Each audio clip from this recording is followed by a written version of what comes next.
So good I afternoon think once it's again, fine. friends. Can you hear me, please? Yes, so this is speaking to us on food for thought, how marketing regulations can help prevent NCDs is Professor Kingsley Kwejo Asari Prepo. Hello? Yes, a professor in public health nutrition at the University of Cape Coast in Ghana. He's also the president of the Ghana Academy of Nutrition and Dietetics, and he's a vice dean of the School of Medical Sciences in the University of Cape Coast. He's a man of many talents, many experiences. He's actually also the vice president of the FANUS, Federation of African Nutrition Societies in Africa. And so this man is a man with many experience and exposure, and he's going to share his thoughts with us. Shall we welcome him, Professor Kingsley Prepo? Please, if you can hear me, go ahead and share and start your presentation, sir. Right, I can hear you. I hope you can also hear me. Very clearly, very clearly. All right. Thank you very much, and good afternoon to everyone. Grateful for the many accolades that you've just given me. I probably may share my listing as well so that I can be seen. Yes, and so today I believe that it's a very important issue that we have to think about as we look forward to sanitizing our food environment. It is very, very interesting and worth applauding that the High Court of the land tried to stand behind our food regulators to ensure that celebrities don't get in the way of marketing. And I think it's something that tells us that we are from somewhere and we are heading somewhere. Today we'll probably, and I know many questions have come up when this issue of full market regulation and all that issues came in. And I'm sure people will wonder why FDA is taking the bread from people's mouth when celebrities can enjoy something and then you say they can't do it. I believe it is for the common good of everyone that we try to hold back things that would inevitably come to bite us hard if we allow such practices in our environment. So basically, I am going to probably set us thinking a little bit about these issues and how that can help us.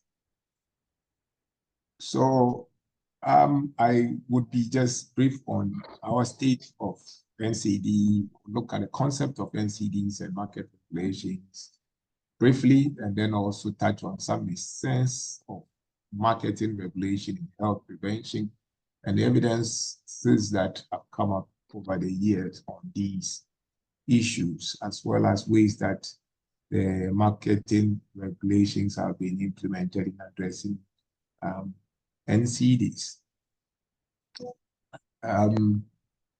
So if we look at the state of NCDs in Ghana, I think we have been widely known to be among the countries in the sub-region with high prevalence of hypertension. Diabetes is still soaring among adult population. Issues of cancers are so common with us. Chronic respiratory diseases are with us. And then health system, the base comes at the backdrop of varied health system challenges as a result of limited resource access, healthcare access, and then also looking at awareness and screening for these kind of conditions that are quite limited. In fact, before you get to know that you have a cancer, most people go at a certain stage of cancer they are sick of a certain condition, they walk to the hospital, they check them, and they say, oh, it looks like you have this stage of cancer, you have this stage of that. And too little coming too late. They try to manage it palliatively, and then the person just leaves us. So we have a situation and an environment that makes it very, very imperative that we really focus on these issues of NCDs and ensuring that we sanitize our environment as far as the varied risk factors that predisposes us to these non-communicable diseases.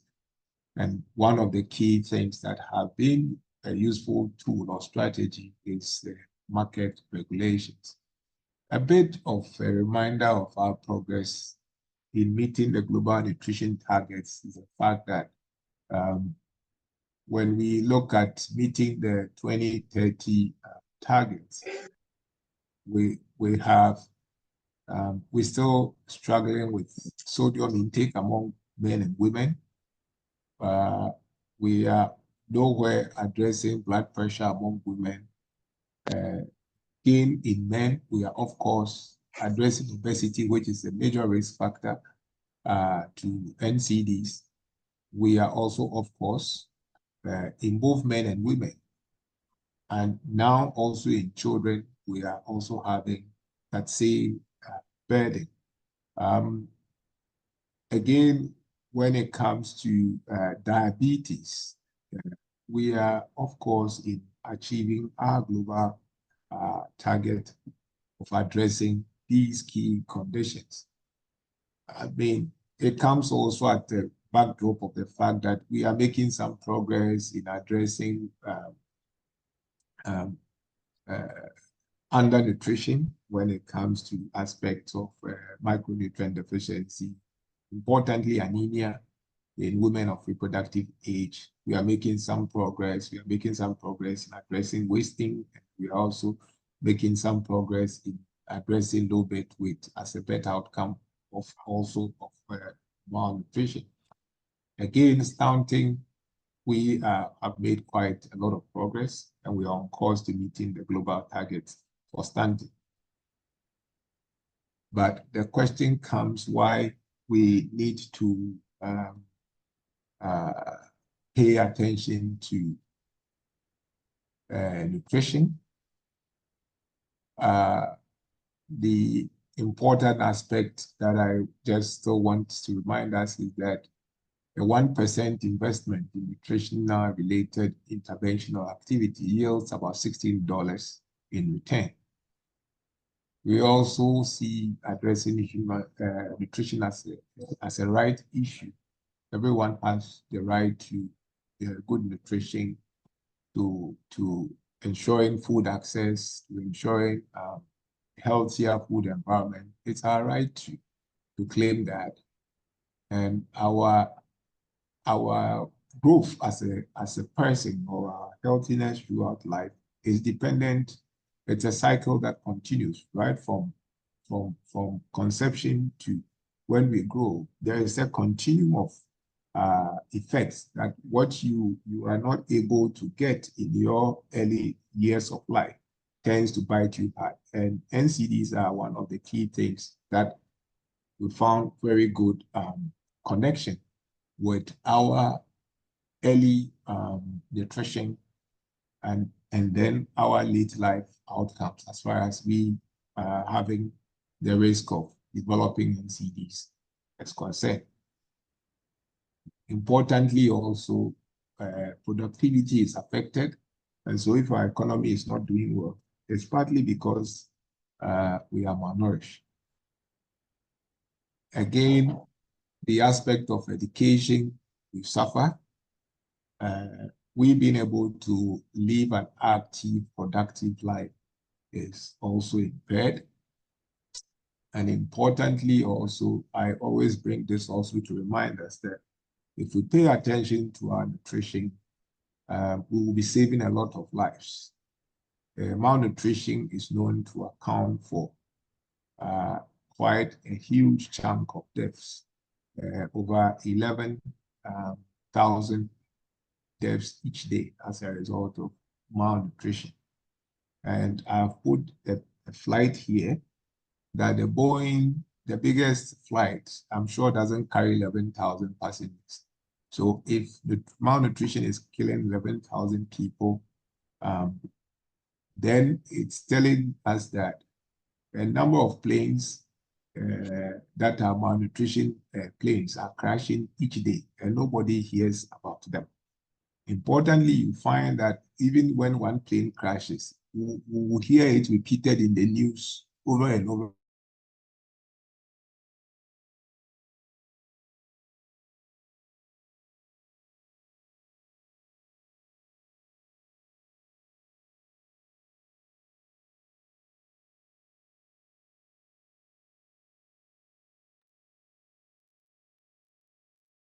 Okay, so I think Prof. Kweku's network may have just tripped.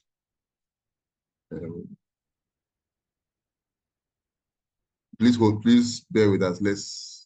Let's reach out to him.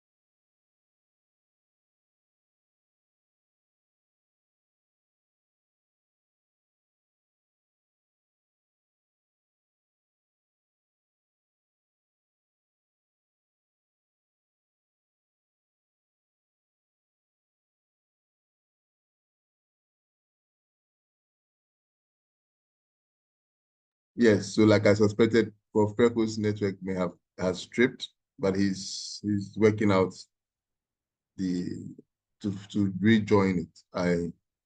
We will sincerely apologize for this inconvenience. Maybe I should share his slides from here. Hopefully.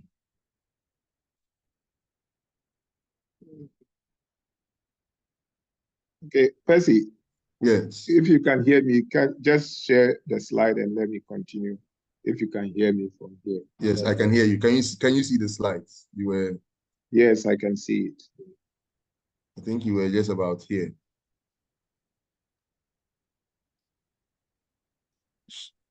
Should I move on? Just okay. Yeah, you can move to the next slide. I'm using my phone, so. Okay. Okay. Recording. Thank you. The network has come back again. My apologies. So importantly, we find also here that about we lose about 2.6 billion annually due to child undernutrition, and that's the cost of malnutrition. Importantly, I'm putting this up in the sense that if Ghana is able to address issues of malnutrition, we'll be making these savings. And I always ask the question, how much has taken us into IMF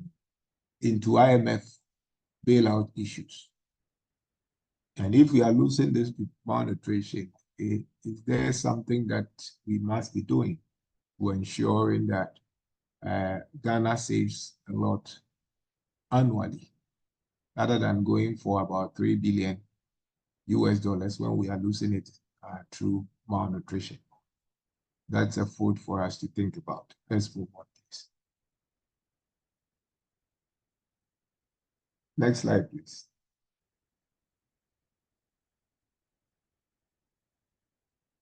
Right. So the concept of NCDs, basically, we know that non-communicable diseases are also known as lifestyle-related diseases, and it does affect individuals over a long period of time.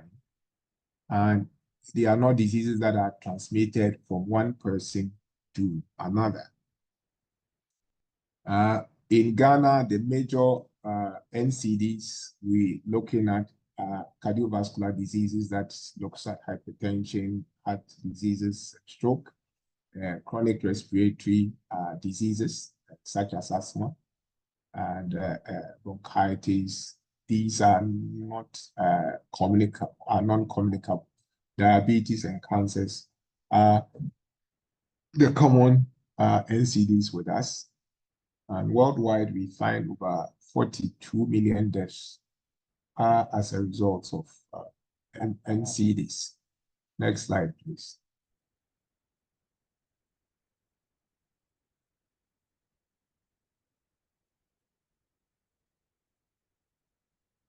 Next slide, please.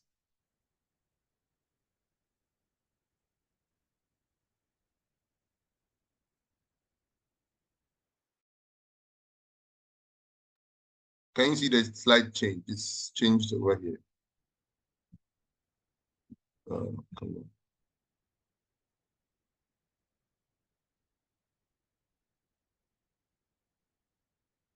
So, Prof, can you see the slide change, please? Yes, please, you can see it.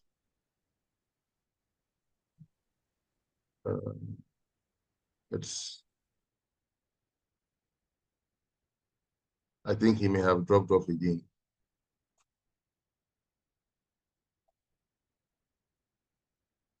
Okay, that is. It's proving more and more challenging to work with the internet from his area.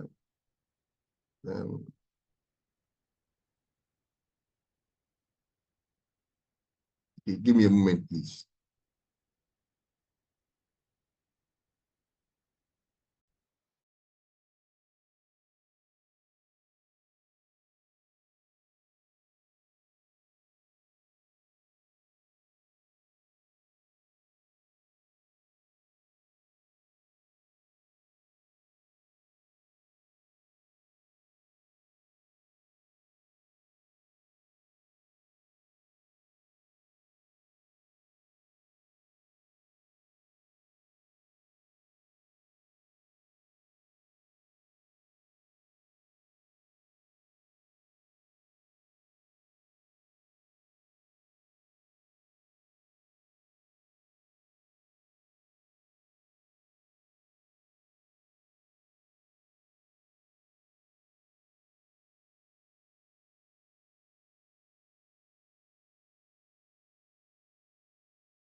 All right, so colleagues, sorry, Prof. Preku would join again, but let me see if I can. He has just a few more slides. Let me see if I can take us through those slides, and we'll continue with the team from the Food and Drugs Authority. So I think on this slide, what Prof. Preku sought to do was to highlight some of the marketing regulations and what it can do, and it's basically suggesting that strategies marketing regulations are strategies that states set up to try to halt the increase in non-communicable diseases. And this could, and the idea is to promote healthy foods in place of unhealthy foods. And some of those which are already in existence includes those on tobacco and alcohol. Marketing regulations also comprise a range of policies and sometimes rules, and that is where the Food and Drugs Authority has their core mandates, and what they try to do is to control the promotion and the advertisements and the sale of unhealthy products and foods that tend to cause harm to the public's health. And on this slide, I see he's making the effort to highlight some of the components of marketing regulation, including restrictions on advertisements. So, for example, you cannot have alcohol adverts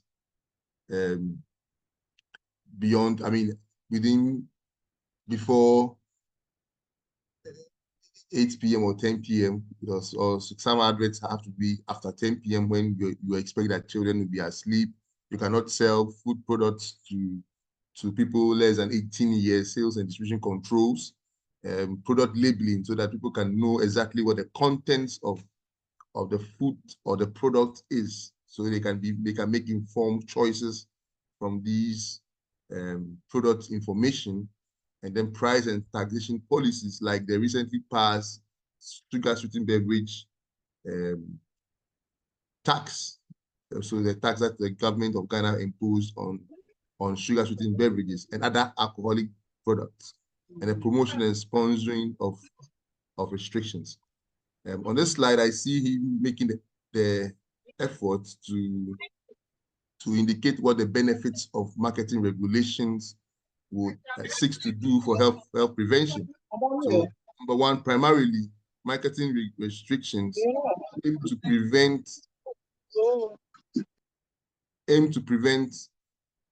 or promote public health and protect public health. It aims to ensure that the public are able to make informed decisions at the point of buying food. Because if you have the right information in your food and you are lactose intolerant and there's some lactose in the food and it's clearly labeled on the food, you're able to tell that this my product contains lactose if that lactose is a key component of that food. Or if, for example, you have a gluten deficiency or related disease and you want to be clear in your mind that you are buying the right foods that are gluten free. Labeling also, that's a good thing to help you to identify what is there. So you can make very healthy and informed decisions for that. And it ensures that there's transparency in the food or in the products that are sold on the market so that consumers can have the best of what they need.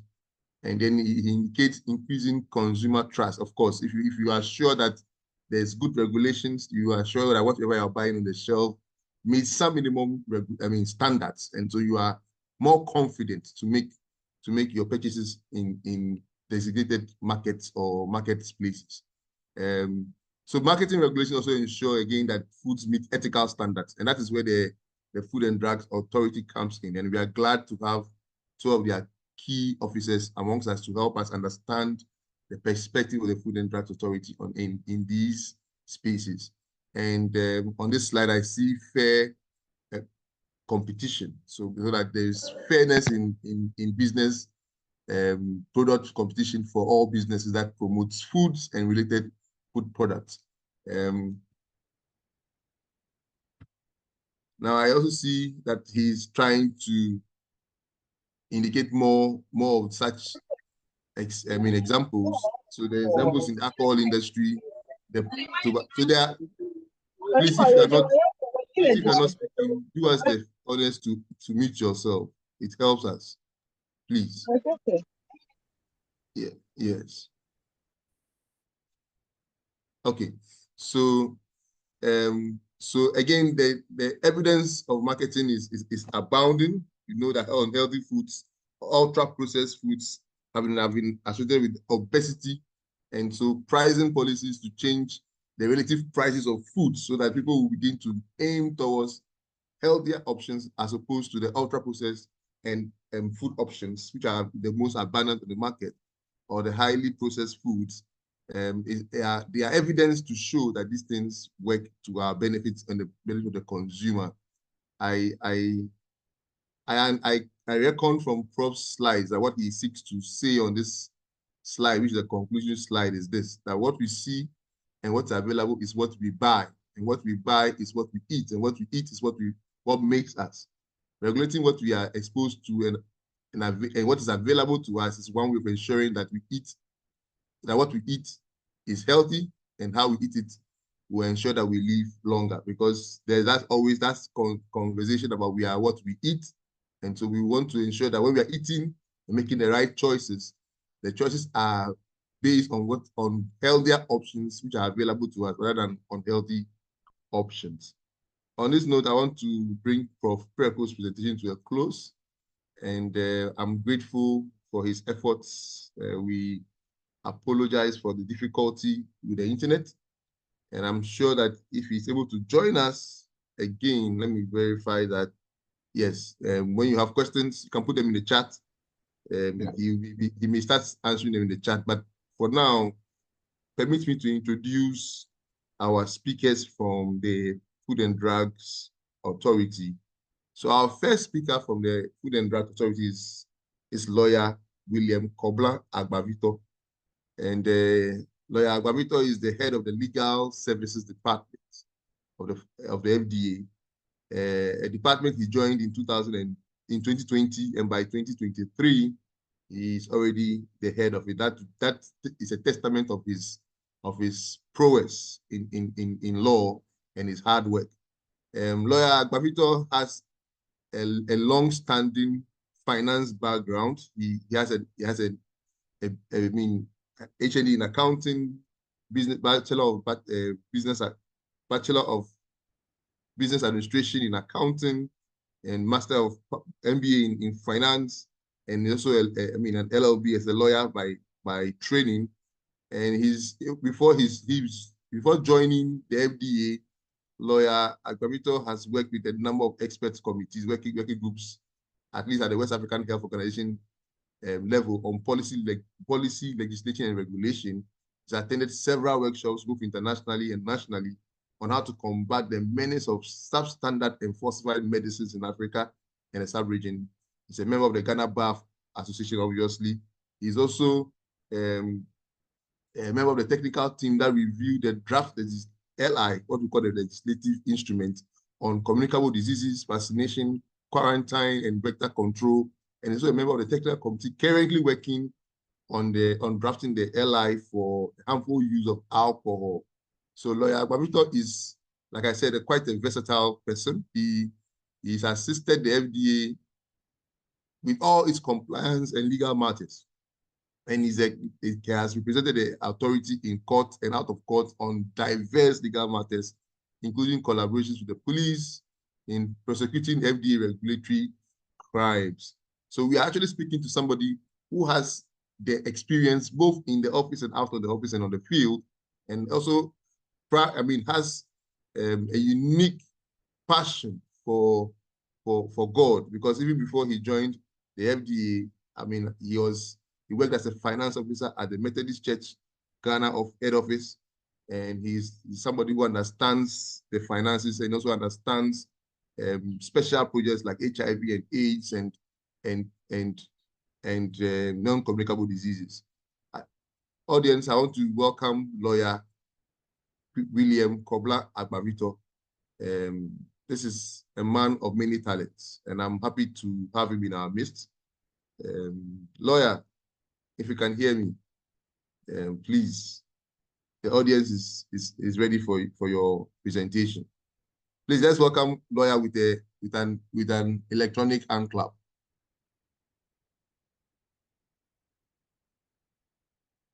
Okay. Great. Wonderful. So lawyer, can you hear me, sir?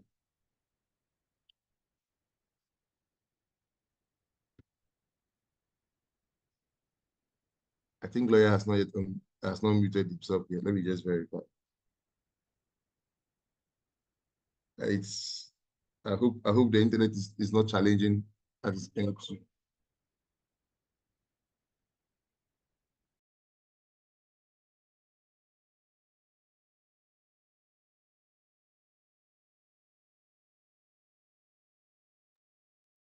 Please bear with us. It appears that today. Sorry. Yes, this lawyer. Trying to unmute. So give it. Try and unmute him and let's see. Okay, so for some reason I can't even find him in my list of participants. If he can just raise his hand out. I think his name has changed.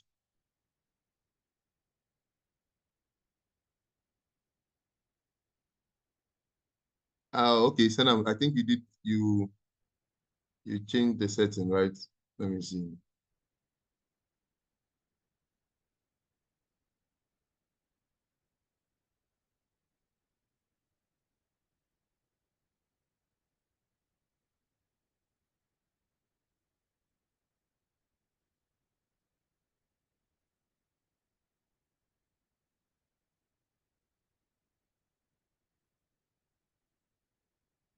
So, lawyer, please, can you unmute yourself now, please?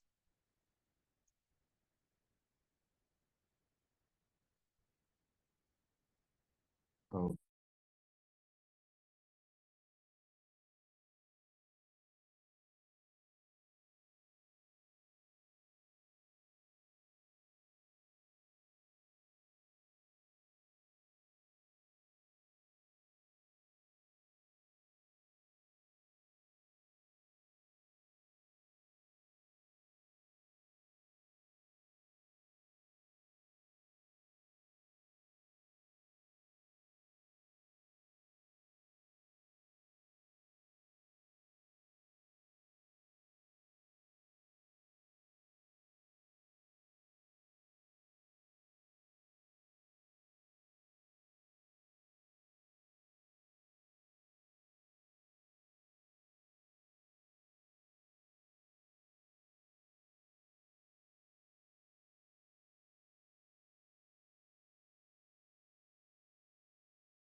All right. Sorry, team. It appears that technology is playing some tricks on us today, but it will not stop us from having a wonderful conversation. So, lawyer is just working out the setback from his end, and he will soon speak to us. Yes. Apologies for the inconvenience.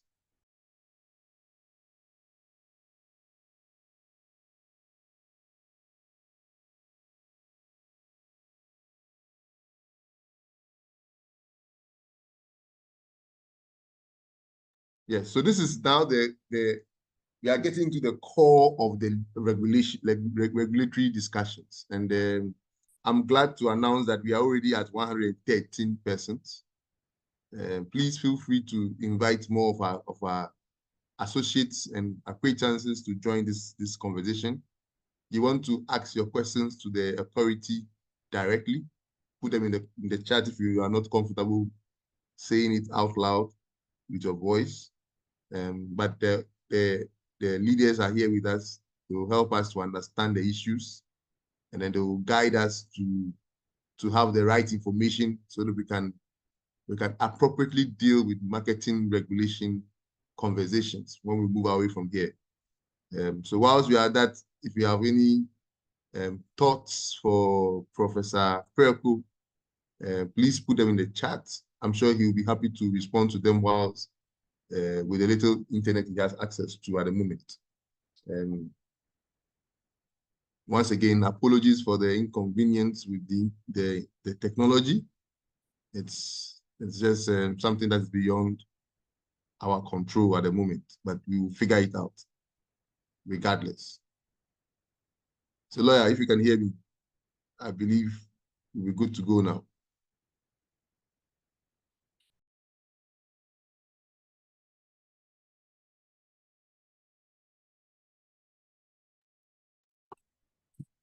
Oh, you can hear me now? Very well, sir. Come on, let me Very press on. Are you doing that for me? Let me show you.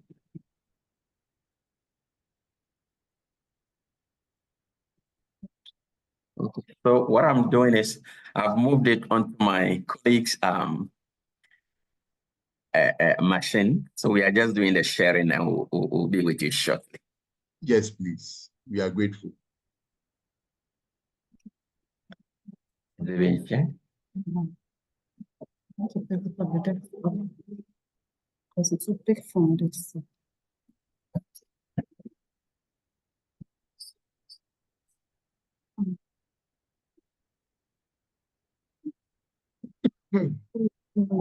on OneDrive. So okay, let's see if it can work.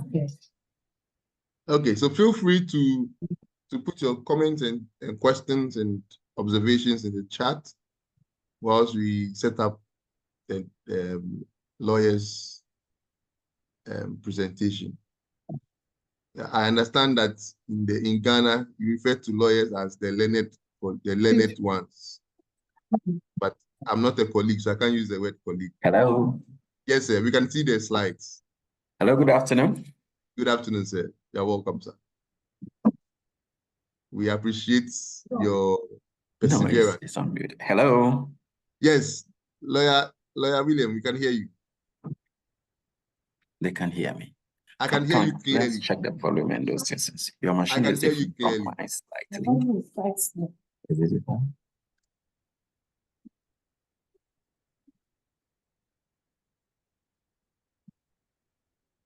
Oh, can you hear me? Yes, sir. Okay, good. You just have to put your slides in the presentation mode, and that will be fine. Okay. Is it okay? Yes, sir. Very well. Thank you very much, and good afternoon to all of us once again. And thank you for that lengthy introductory remarks.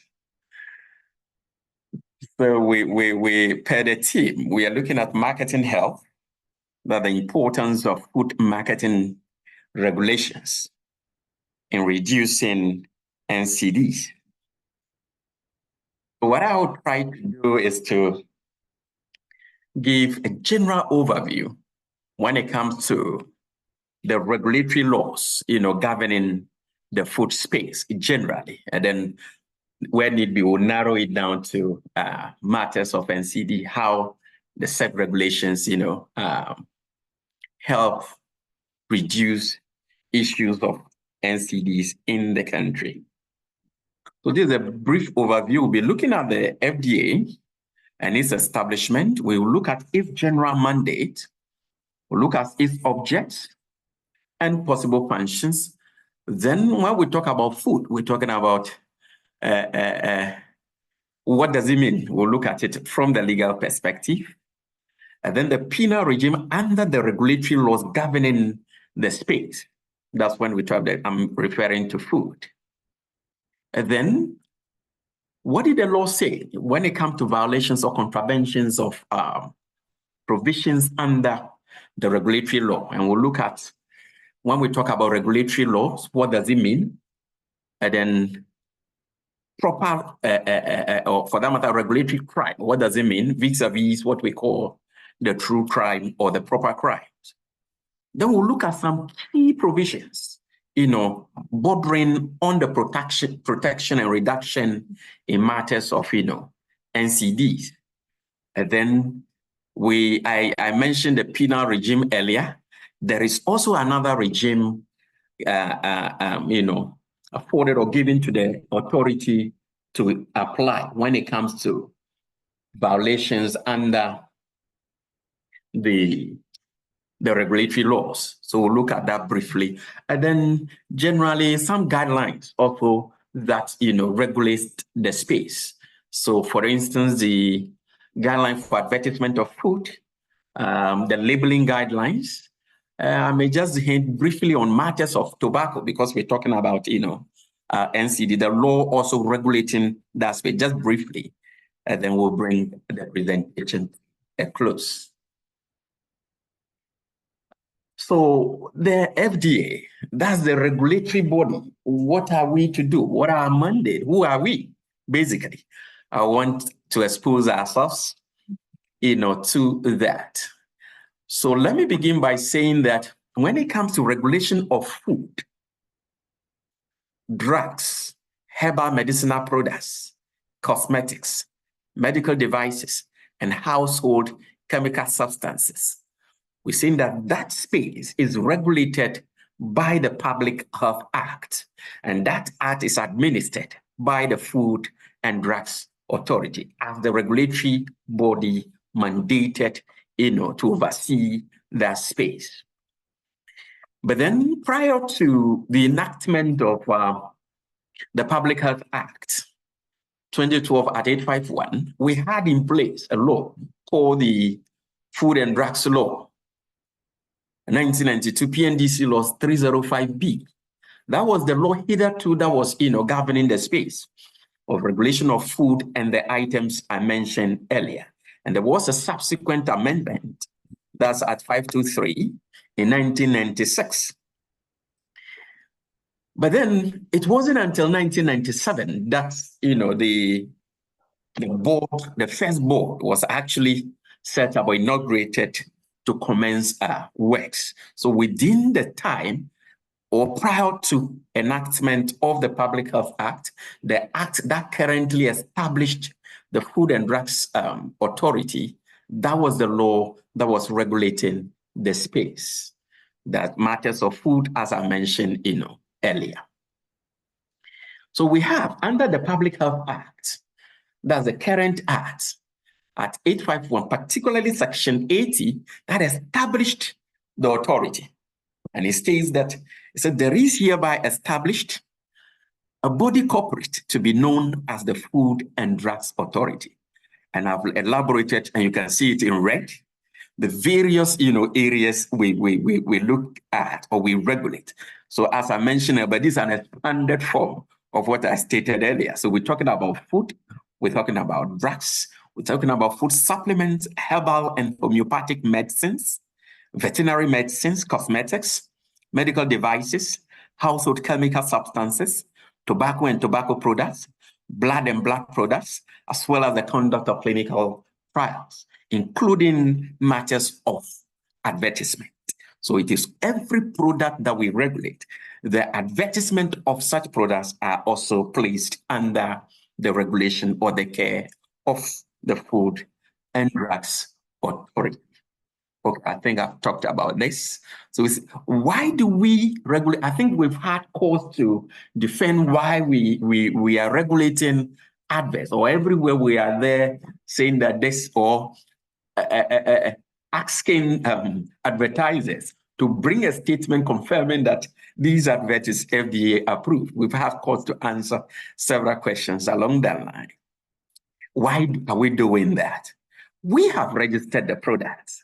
We know what the product is for. If it is drugs, if it is food, the composition and all that, what the food can do, what it can do, the nutrient components, the sugar level and all those things, we know what it is on the label. So if you are advertising the product, industry may have the tendency, or generally, they do have the tendency of, seeing something else, embellish and adding on, so as to make it sound so good that this product is this, it has this, it doesn't have this. So whereas the product may contain sugar, sweetening, or whatever there is, they may come and say it has no sugar or there is no sugar additive. So then the regulatory bit of the advert gives the authority the power to vet what they will say as against what the product has been registered for. So it is in this vein that the law, that the Public Health Act actually gives the authority power to ensure that adverts pertaining to products we regulate are vetted and are approved by us before they are put out there for the general public's consumption. So that said, let me just speak briefly about Act 851 itself. When you pick the Public Health Act, you realize it's in parts. So right from Part 1 up to part 9. So as you can see, part 1 has to do with communicable diseases, part 2, vaccination, part 3, quarantine, part 4, vector control, 5, environmental sanitation. Then you come to part 6. You realize I've highlighted that, highlighted by 6, part 7, and part 8. That's tobacco control measures. Then part 7, food and drugs, and part 8, clinical trials. Then we have part 9, which has to do with series of provisions, what we call the miscellaneous provisions. So when I say we, I mean the Food and Drugs Authority is the agency or the body corporate mandated to oversee or administer Part 6, 7, and 8 of the Public Health Act. And again, let me say that when a law is structured in parts, what it means is that each of the parts is distinct from the other. In fact, they are separate laws. It's just that they've been bought or put together into one document, but they are separate laws. What it means is that you cannot use a penal regime, let's say under Part 7, and apply same under Part 6. No, it will not hold. Even though you may see similarities in the offense committed, you have to limit your whatever you are doing to the part because they are distinct laws, on their own. Now, what is our object as an authority? It says the object that is contained in Section 81 of the Act. It says the object of the authority is to provide and enforce standards for the sale of food.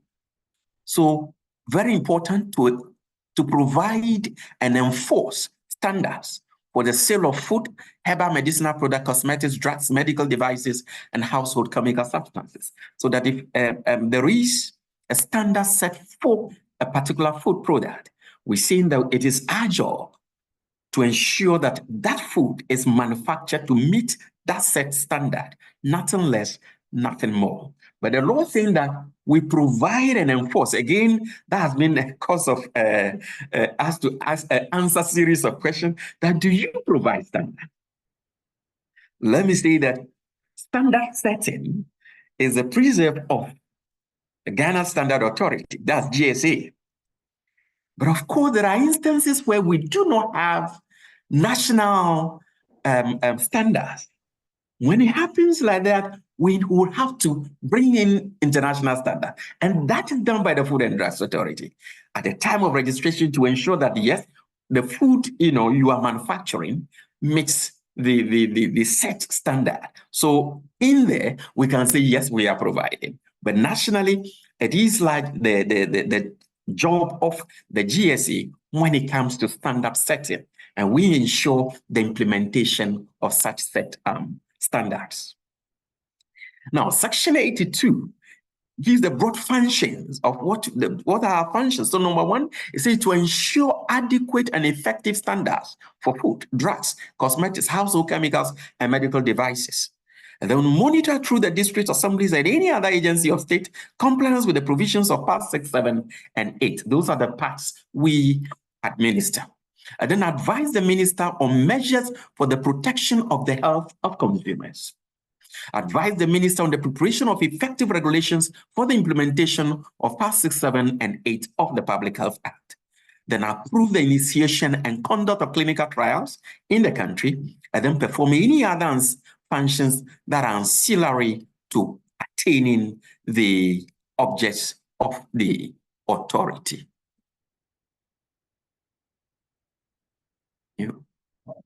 Second. Something is covering it. Okay, let me think of it. Pause. Top summary of this. I'm thinking it's a Zoom feature. Please ignore it. Sorry, I've taken it off. So from my decision, I said there's the need for us to look at what is food. What does the law look at, as food? Because again, we've had series of issues where people are with a view that alcohol should not be classified as food. Why are we saying it's food? That it has medicinal, so they will bring the scientific terms are put to it, but then the law defines what food should be. And that's when you go under Section 149 of the Public Health Act, it says food includes water, a food product, a live animal, or a live plant. So water is food product, and that's very broad when we say a food product. And then when you come to A, you see a substance or a thing of a kind used, capable of being used or represented as being for use for human or animal consumption, whether it is live, raw, prepared, or partly prepared. There are a series of them. But there is one, the E part that I like most, which says a substance or a thing declared by the minister to be a food under section 146, subsection 3. So the minister, what this means is that the minister can declare anything as food, provided it follows the due, legislative process. A table can be declared at a point in time by the minister as food. I mean, that's on a lighter note. But then basically that is what the law is saying, that at any point in time, depending on the circumstances we find ourselves in, the minister, through a constitutional instrument, can declare a thing as food. So basically, when we're talking about food, these are they. So food marketing or marketing health, I think this is broadly what we are looking at.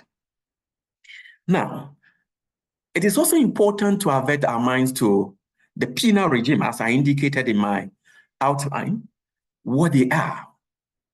It is generally said that a law without any punishment is at best, a policy, just a policy direction.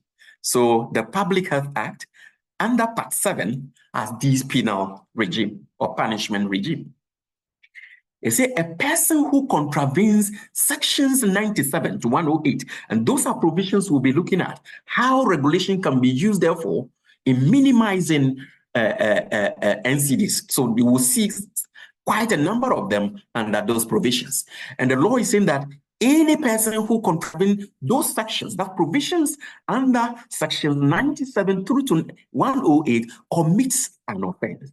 And again, very important for us to note those words, commit, and that phrase, commits an offense. And it says, and is liable on summary conviction to a fine of not less than 1,000 penalty units. And a penalty unit equals 12 Ghana cedis. So 1,000 Ghana cedis will mean 12,000 Ghana cedis. That's the least, that's the minimum. And not more than 7,500 penalty, which will translate into 90,000 Ghana cedis. So if you are found violating or you have contravened any of the provisions as above mentioned, that's 97 through to 108, if the court is minded to impose a fine, that's a non-custodial sentence on you, then it's saying the minimum you will pay will be 12,000 Ghana, and the maximum should be 90,000 Ghana cedis. Or to a term of imprisonment of not less than 4 years. So the minimum you will do by way of custodian sentence will be 4 years, and not more than 15 years or to both, meaning partly fine or partly custodian and partly non-custodian. The court has the discretion to, to apply both at the same time. So these are, the specific penal regime associated with violations under sections 97 through to 108. And I must say that there are a lot of people in jail for violating provisions, as I mentioned. And then section 142 says a person who commits an offense under this part or the regulations for which a penalty is not provided is liable on summary conviction A, in the case of a first offense, to a fine of no more than 1,000 penalty units, or to a term of imprisonment of not more than 6 months, or to both. And then B, in the case of a subsequent offense, to a fine of no less than 500 penalty units, or to a term of imprisonment of no more than 2 years, or to both. And this very provision, that's the section 142, is actually an answer to a constitutional provision. When you go to Article 19, Clause 11 of the 1992 Constitution, it states that before you can convict, a court can convict anyone as having committed any crime. It says, 1, the crime itself should be defined in a written law. and the punishment prescribed in a written law. So you will see that the section 110 mentioned violations under section 97 to 108, but there are some other violations that will fall outside this, defined penal regime. Does that mean they should go unpunished? No, that's why 142 came in to cure that lacuna, so that if there is no specific penalty, then this should be the penalty that will apply. So that's the essence of section 142. Again, I drew our attention earlier to the statement or the phrase commits an offense. A person who contravenes section so and so commits an offense. The issue, therefore, is what is an offense? If a law says you have committed an offense, what does it mean? Let me see that after VCRCA is plenty, crap, came out with one of these. He was actually commissioned to review all the old laws and bring them to an act status. So those PNDC laws, so and so, AFRC, so and so, he did all those things and put them together. So in there, this was the definition he gave to what an offense means. This section, and this can be found actually in the Criminal Offences Act, 1960 at 29. It's a criminal offense has this meaning assigned to it by Article 19 of the Constitution. Now you go to Article 19 with a particular reference to clause 21, and it says that for the purposes of this article, criminal offense means a criminal offense under the laws of Ghana, making it much more murkier. But when you take the old law prior to his work, that's this Kraft's work, it says that offense has the same meaning as crime. Simple. So we can take that, and that will cure all this. Offense has the same meaning as crime. And you go to the definition of crime, and it says that crime is any offense punishable by 1, death, 2, by imprisonment, 3, by a fine. And you could agree that with what we have said so far under section 110, which is the penal regime, and 142, you will see imprisonment there, you will see a fine there. So they qualify as crime. Now, the issue again is, if you say it's crime, is it the same as stealing? Is it the same as murder? Is it the same as robbery, rape, and the like? The answer is no. So there is a difference between what we call regulatory crimes, as we've seen under the Act 851, and crimes as can be identified under the Criminal Offences Act, that's Act 29. So the offenses that fall under the Act 29 are referred to as true crimes or proper crimes, whereas those under the regulatory laws are described as regulatory crimes. So there are differences. And the difference is not just in names, but it's also in what you would have to establish so as to pronounce someone guilty. So if you take someone to court for the offense of, say, robbery, or let's say stealing, prosecution would have to establish, 1, that the person committed the physical act, and then 2, the person also committed the mental act. In other words, they will have to establish that 1, the person is physically guilty, that he has actually committed the act, and then 2, that he intended, which is what we call the mental guilt. He has intended to commit the said act. So the person can commit a physical act, but did not intend to commit the act. The person under the true crime would not be guilty of that crime. Let me give an example, just a quick one. Assuming you have, let's say it's stealing. Let me take stealing, for instance. So the elements of stealing, in other words, the ingredients that one will have to establish to pronounce someone guilty of having stolen a thing, are the 1, you have taken someone's property, that's a thing that does not belong to you. You have deprived the owner of the benefit of the use of that, and that you intend taking or depriving the person of such things. So assuming I've taken Madam Gifty's maybe laptop, which is of maybe a much higher spec, and a work I'm going to do, I needed that. She was not there when I picked it up. So of course, what I've taken does not belong to me. I denied her of the benefit. I might have taken it for, let's say, away for 2-3 days. But in fact, on my way, I met Dr. Delali and I said, look, Doc, I've taken Gifty's phone, laptop. I'm going to use it for work. I'll bring it shortly thereafter. Dr. Delali forgot to inform Gifty when she came looking for the laptop. She complained to the police.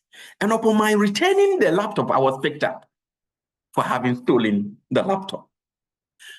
The issue would be whether or not I intend depriving her of the use or benefit of the laptop. The answer will be no.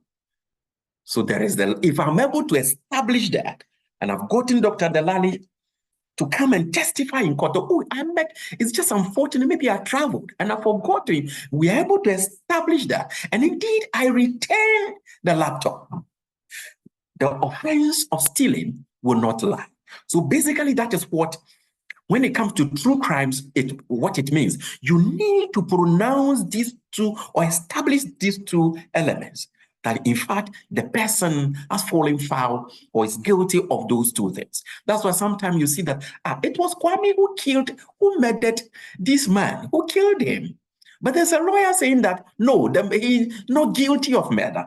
That is it, because possibly, yes, he indeed did the killing, but never intend to kill. Sorry. So that is when it comes to the issues of true crime. You have to establish those two things. But when it comes to regulatory crimes, what we are looking at, you need not establish mental guilt. No. All you have to establish is that he is guilty physically of the act. In other words, did you register this product before bringing it into the country? If the answer is no, that is it. You cannot go to explain that away. You cannot explain it away by kind of saying that you did not intend. No, we don't need that when it comes to regulatory crime. So we refer to them as strict liability laws, and they are very easy to establish. Unlike, the true crimes, where you have to establish those two mental. We need this because we are within the space. So when you look at the example of the case I've stated, that's Carlo and Tilston, 1900, they say a butcher was convicted of selling unfit meat, despite the fact that he had had the meat certified as safe by a vet before the sale. His conviction was upheld as the offense was one of strict liability, and it mattered not how diligent he had been to ensure the safety of the meat. So here, he could have said that, oh, I've gone to a vet. In fact, I invited a vet in. He certified the meat as safe. This is even the certificate he's issued. For that matter, I'm not mentally guilty. Yes, the person would have committed suffered the setback, the stomach upset or whatever, by reason of consuming my meat, but I've taken the necessary measures and never intend to cause that harm. But the law, because it is a strict liability law, his conviction was upheld. So in fact, the trial court pronounced him guilty, he appealed, and his appeal was thrown out. And you see what was said at the bottom? It mattered not how diligent he had been to ensure the safety of the meat. So that is how strict, when it comes to regulatory crime, that is how strict the court or the laws are. Because what would have happened? Yes, a vet came to certify the meat, but what happened thereafter? Storage conditions, the environment, was it contaminated? So all those things might have caused that. So we are saying matters no, it was your meat he consumed that caused, the upset. For that matter, you are guilty. So basically, those are the preambles to generally what the authority is for, what we are set out to do, the laws we administer, and the nature of such laws. Now, I want us to come to some provisions that will be of interest to us when it comes to regulating issues of NCD, or how they would help in promoting the reduction of NCDs. So when you pick section 97 of the Act, and when I mean the Act, I mean the Public Health Act 2012 at 851. It says, I'll just be taking them, paraphrasing them, then maybe I may be jumping some of them, but when we go, we can take time to read. When you Google the Public Health Act, you will get it, and just move to part 7. So that has to do, so section 97 has to do with the registration of food. It says, a person shall not manufacture food or import, export, distribute, supply, sell, or expose food for sale unless the authority has registered the food. And when a law says shall, it is mandatory. What it means is that you cannot bargain that out. No, it is mandatory. You will have to comply.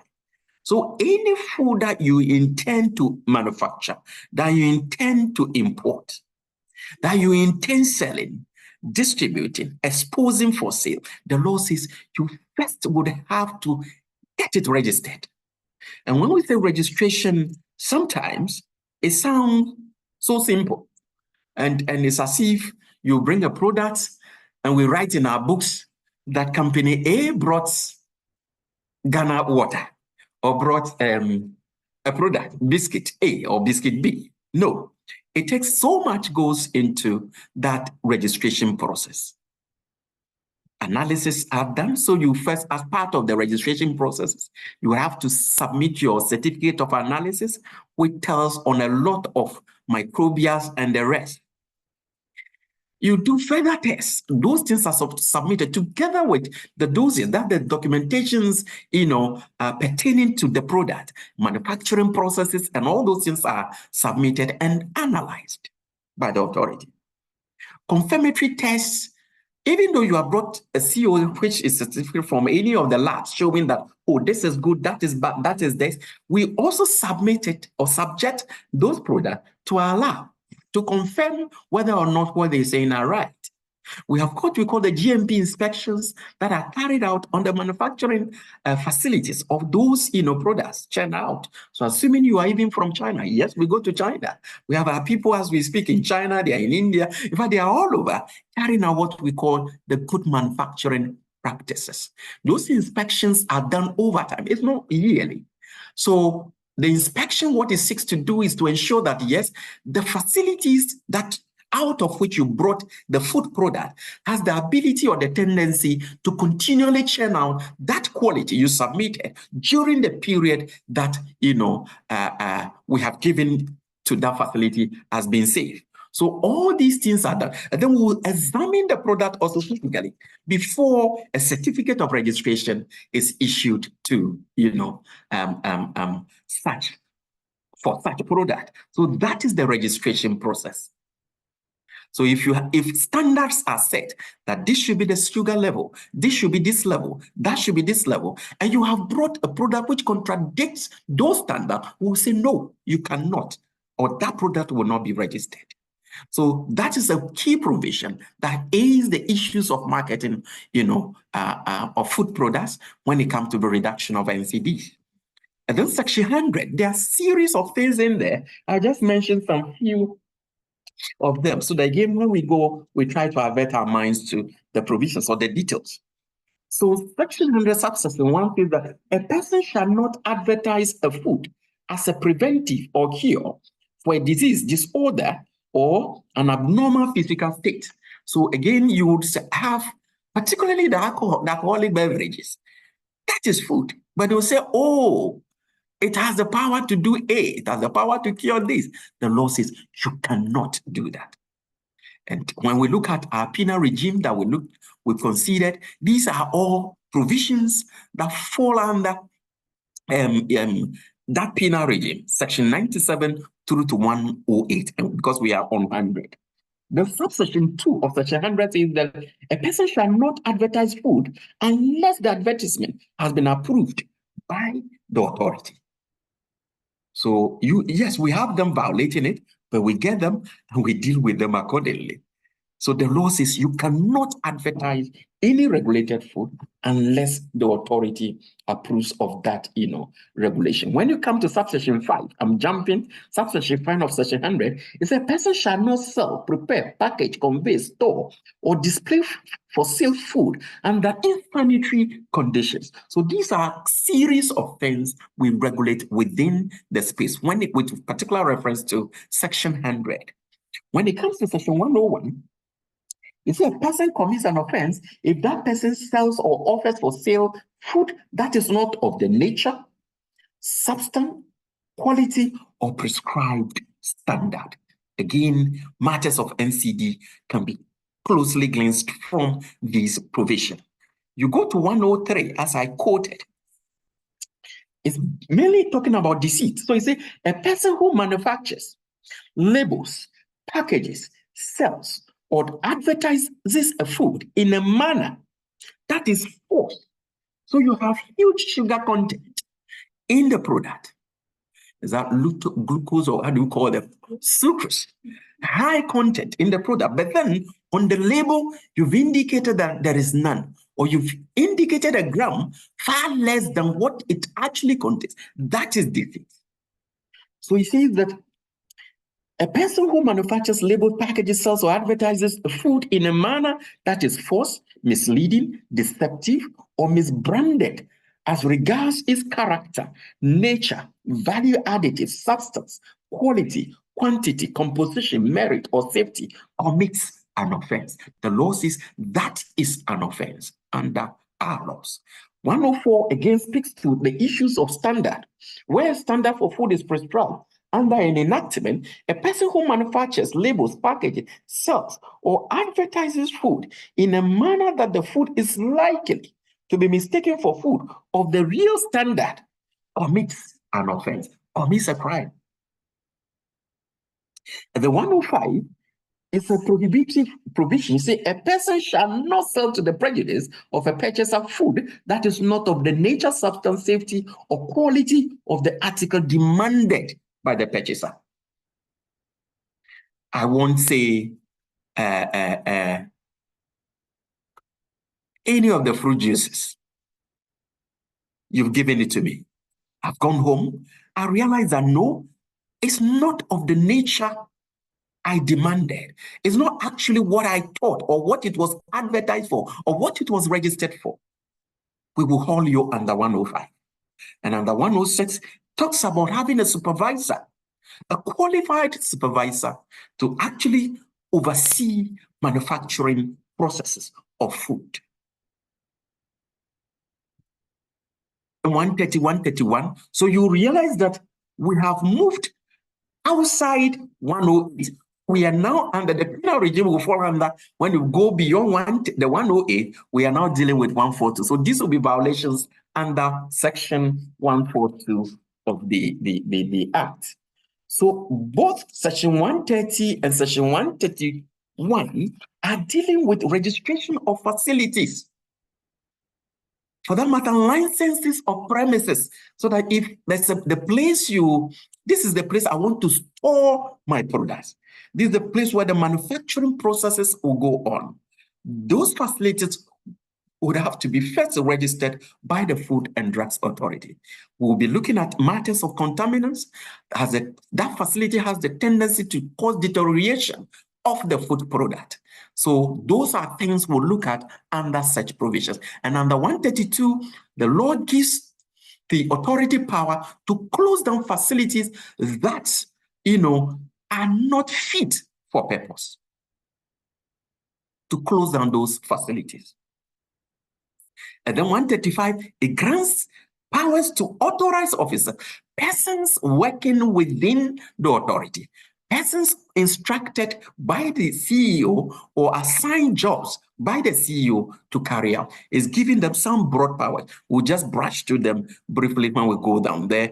And then 139 is quite similar, but it gives power to the authority to obtain certain ingredients, the compositions of those food. We have the power under 139 to request for you to furnish us, and we'll come and analyze to be sure whether or not indeed what you are Now, is correct. So section 132, we'll just take the very first part. It said the authority shall order the closure of any premises where articles regulated by this part are manufactured, stored, prepared, or sold, if the authority has reason to believe that the articles are exposed to the risk of contamination or deterioration, and the authority may make a further order appropriate in the circumstances. So that is the power granted the authority under section 1(2). And it also says that no one should dispose of any product regulated by the Food and Drugs Authority without the supervision of the authority. So this again, if assuming we found a product not being safe, industry, they'll quickly want to rush and destroy it. That in itself is a crime under the law. When you take subsection 3 of 132, it says a person shall not dispose of an unwholesome regulated product without the supervision of the authority. Number 4 says that a person who contravenes subsection 3, what I've just talked about, shall pay a fine of no more than 5,000 penalty units. So the law imposes this fine on such a person. And under 135, that's what we'll just take the A part. It's an authorized officer may, at the reasonable hour, for the proper performance of a function under this part, enter any premises where the officer believes an article to which this part applies is prepared. So we have those powers. We have power to examine books, and we have done this on numerous occasions, where we seize pieces, for that matter, computers of institutions, examine them, because sometimes there will be a spy product. We know how much of the product you brought. There are invoices showing how much you've issued out. So we should be able to determine how much of the expired product should be left. So that if we request for that stock or the stock you disclose to the FDA, oh, I have this expired product, could you assist me or supervise the safe disposal? And we realize if so far, we have the power to request for your books, request for your computers, and examine your system and come out with our own, decisions. We also have series of guidelines. When you go to our website, there are series of guidelines in there. So the guideline for advertisement of food is another key, legal document that we use when it comes to regulating or marketing of food in order to reduce NCD. The guideline for labeling, we have just worked on actually those two documents, and the revised versions are yet to be implemented. For hopefully from next month, which is just the coming week, we are commencing the process of implementing, such this. But there are some key provisions in the advert guidelines that I'll just touch on briefly. So we have a whole section under the guideline for advertisement of food dedicated to alcoholic beverages, where there are series of inhibitions we put in there, or impediments, let me put it, or limitations or bans that industry would have to adhere to. So I think our moderator spoke about quite a number of them. The fact that you cannot place an advertisement of alcoholic beverage about 200 meters away from the school, except tertiary education. You are not permitted to do. If you do that, it's a violation under the guidelines. We have the very guideline has been published since 2016, actually on the 1st of February, 2016. And we have a provision in there banning well-known personalities or professionals from advertising or from being used to advertise alcoholic beverages. In fact, they've taken us to court on the 11th of November, 2022, and the matter was decided just last week. That was on the 19th of June, 2024. And the authorities' position of banning them has been upheld by the Supreme Court. So what that means is that the restriction on well-known personalities from advertising alcoholic beverages is upheld, and will continue to strictly enforce that provision. The fact that you cannot use a child when it comes to alcoholic advertisement, there is time limitation by 8 o'clock, no advert prior to 8 o'clock, no alcoholic advertisement can be, seen on our media waves, seen on either TV or the rest of the media waves. No, it is also a no. In fact, we are extending that in the recent harmful use of alcohol legislation we are currently working on. There are a lot of things we are adding onto that. So when it comes to the Ghana, I think my colleague will speak briefly about the one for labeling. But again, we want, what is the composition? We want them clearly indicated. If there is sugar, it's sucrose. If there is sucrose, we want to make sure it is clearly indicated. And there should be a warning sign on the product indicating that it has high sugar levels, so that the consuming public are aware that, look, that is danger. You can't go for it. So we are coming on the guideline, the revised edition will soon come out. I've indicated the provisions under the Part 6. So as for tobacco, we know its influence or its repercussions when it comes to the matters of NCD. I think that's the #1 cause of NCD. So you cannot, there's a total ban when it comes to smoking in public, except at designated smoking areas. And I think as a country, we are not doing too badly when it comes to the tobacco control measures, even though there are a few, this thing will continue to push on. You cannot advertise any tobacco product anywhere. There can be no sponsorship using even the name of a company, a brand, or anything within that space. Even that applies to when it comes to alcohol. You can't use it for the promotion of sporting activities, activities involving children, activities that the youth are likely to attend. So these are a series of comprehensive legislations that are regulating the space, hence to reduce, matters of, how do you call it, CDs. Just a quick one, I think I done this. Beside the penal regime I mentioned, that is solely when we go to court. Even though when you pick the provision under Section 132 and 148, there are provisions there, the fines imposed there are payable to the Food and Drugs Authority. But what we looked at under Section 110 and 142 are matters of the court. They are paid directly into the consolidated fund. And let me also say that every money we receive is paid indirectly into the consolidated fund. But beside those penal regime, we have a provision it's been there, which is the what we call the fees and charges miscellaneous provisions regulations. We have one was passed just last year, so it's 2023, LI 2481, LI 2481, and these are the penal regime under that provision where the authority has been given power to slap these fines, administrative fines, on every violation under the Public Health Act. So when you look at the classification as I'm showing on the slide, when the company is large scale, sorry, and the risk posed by such organization can be described as high risk, the law says impose 50,000 Ghana cedis per a violation. So assuming you have brought in a product which is not registered, in fact, food product which is not registered, that will be a violation under Section 97 because you have not registered the product. Now, will you have met standards? We have not checked, so we cannot guarantee that. So it will be a violation under the standards, Section 102 and Section 104. Are you deceiving the public? The product is not registered, but you are selling it into the general public. That's a registered product. You are deceiving the public.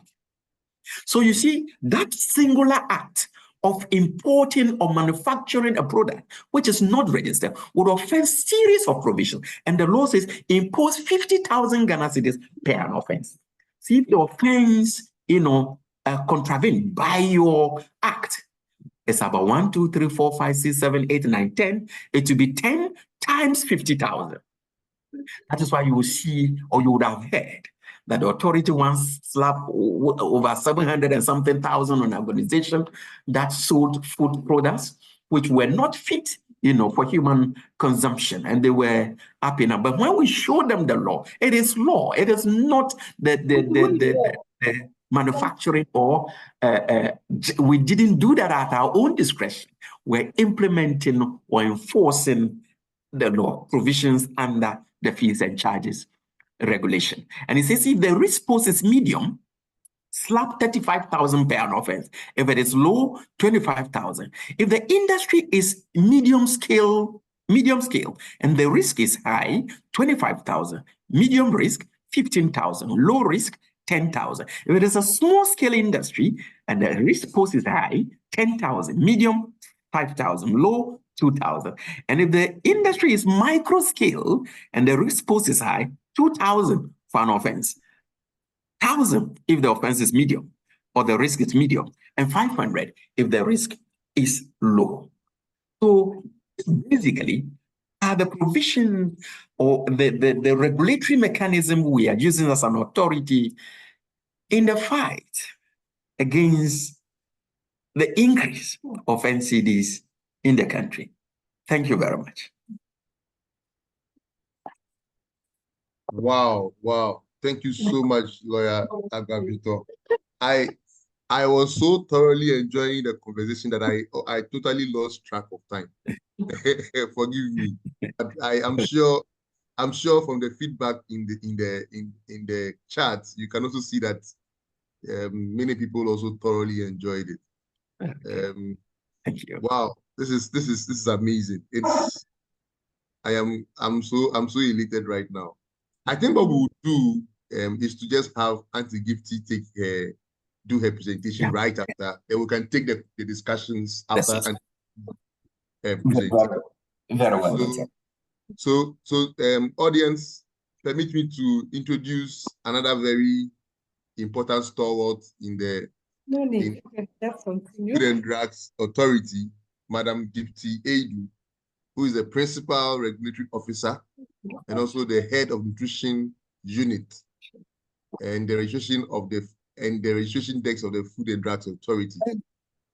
She has several years of experience. She's been around. She's been involved with novel food regulation, nutrition, food quality management, and food labeling. In fact, she's the expert when it comes to food that is available on the Ghanaian market.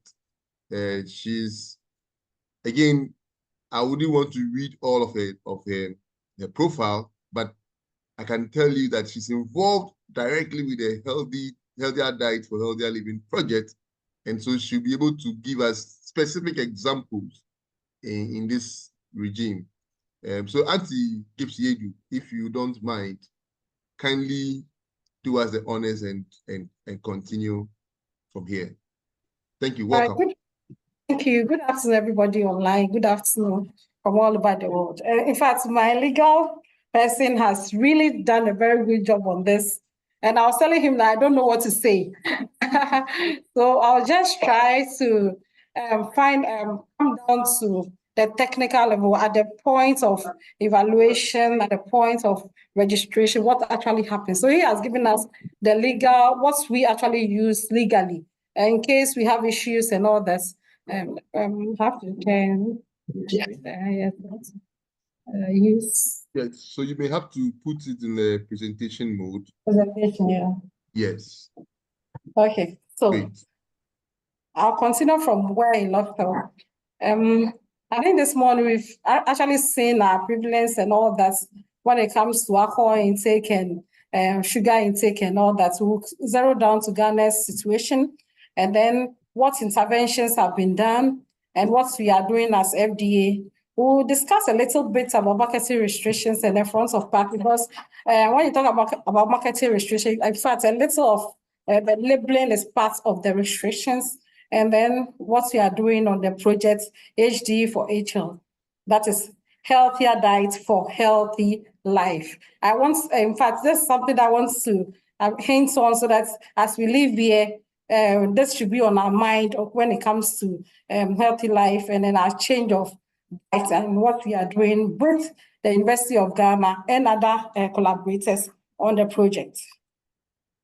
Now we have the statistics. I mean, every year we are being killed.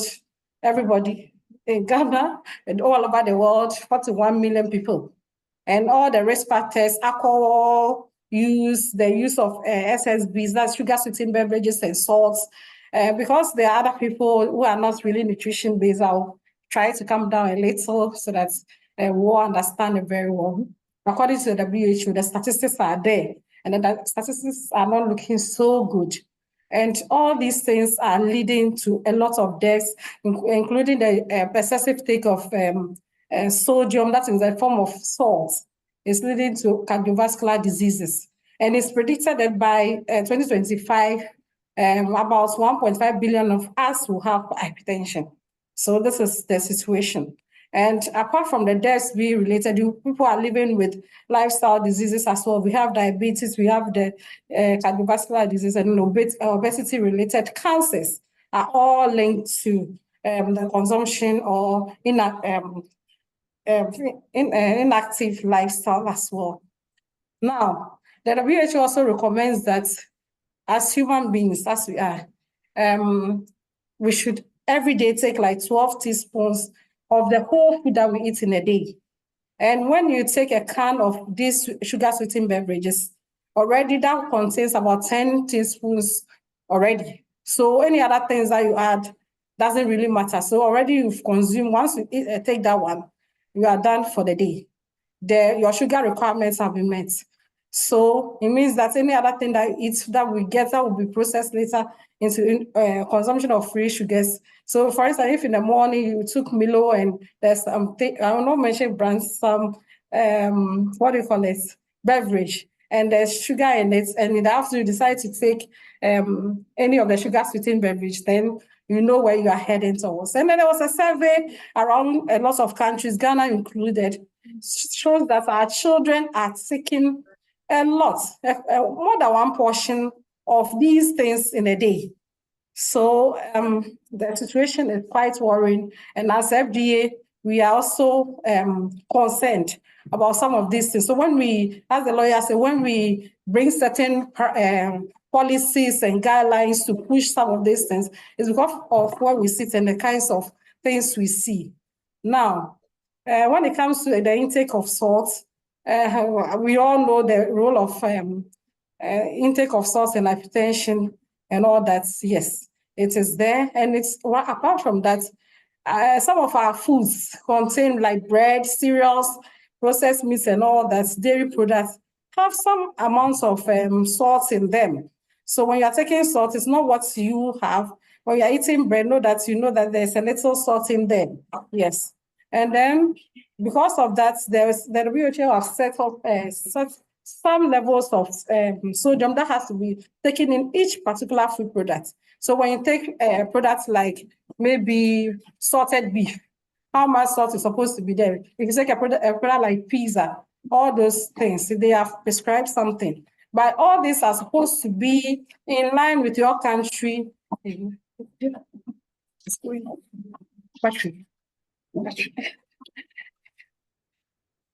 line with your country consumption. And when I come to the Ghana situation, I give you an example, you understand where we are. When it comes to alcohol intake, the 2021 data shows that about 2.6 million deaths are connected to alcohol intake. And our men, it's over 2 million of it, of the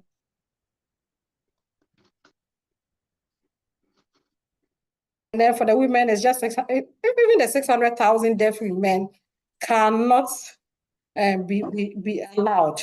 Yes, and the problem is that our youth, a survey that was done in 2016 shows that between 15 to 14, when you look at our provisions, alcohol, if we become allowed in like 18 years and above, but the survey was between 15 years to 49 years, shows that they are taking so much alcohol amongst the youth.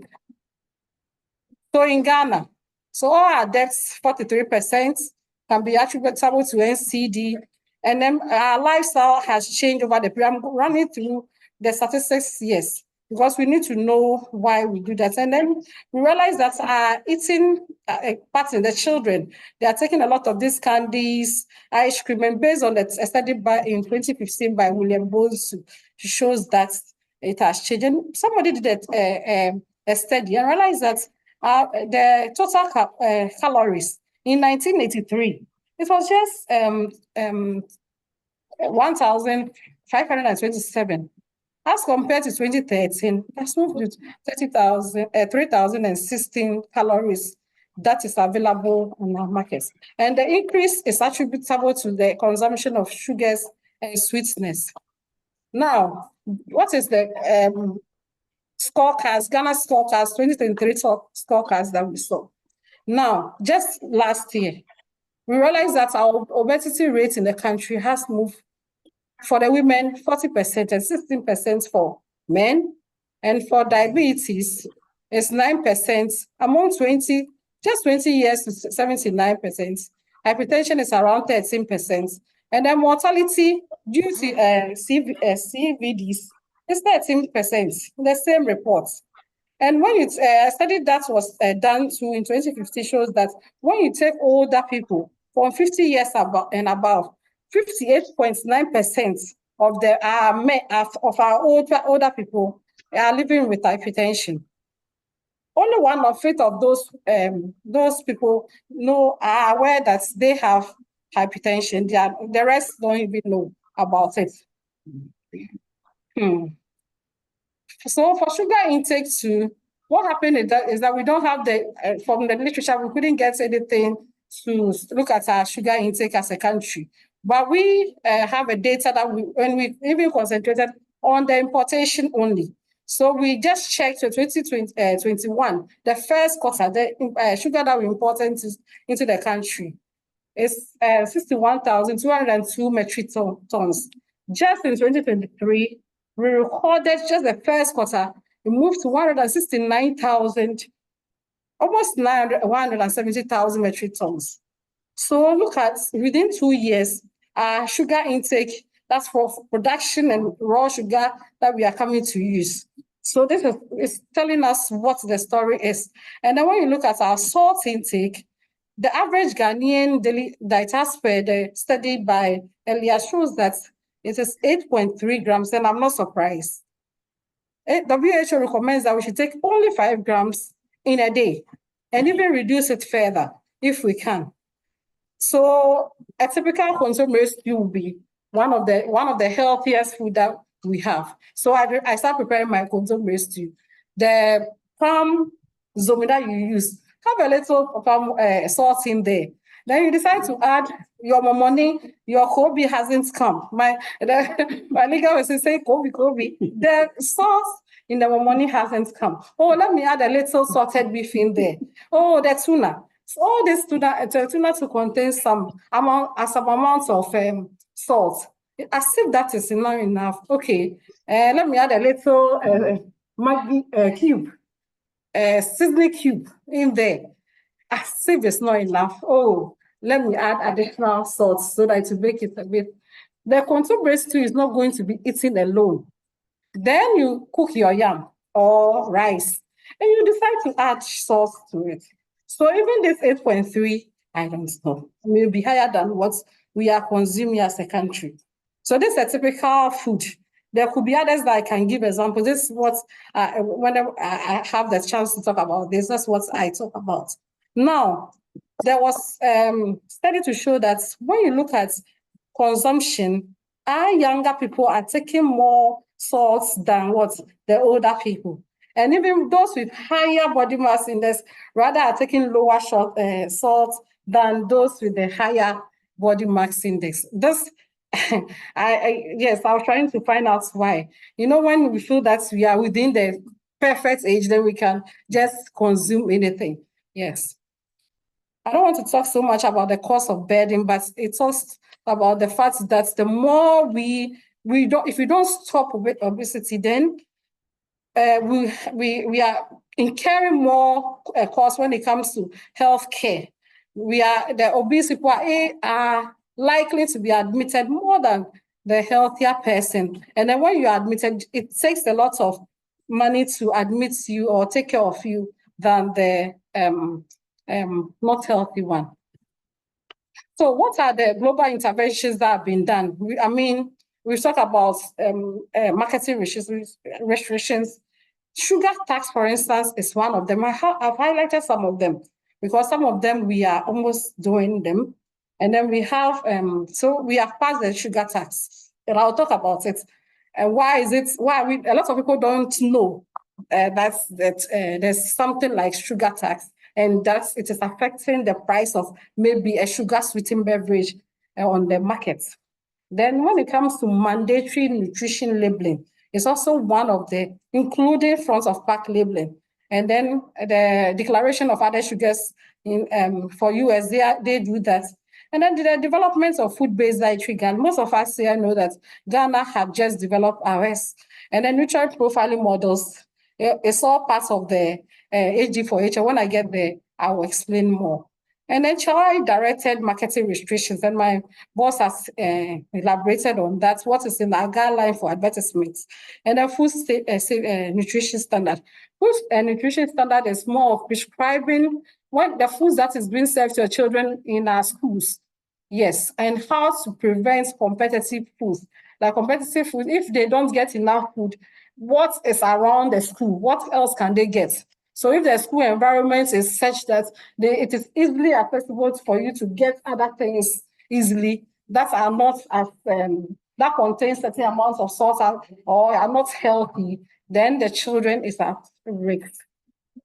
So I'll not explain what marketing restriction policy is. I think it was in the first presentation, but I'll dwell on the point that marketing restrictions are based on scientific evaluation and ratings according to various foods. So depending on how healthy a food is, it's given a rating.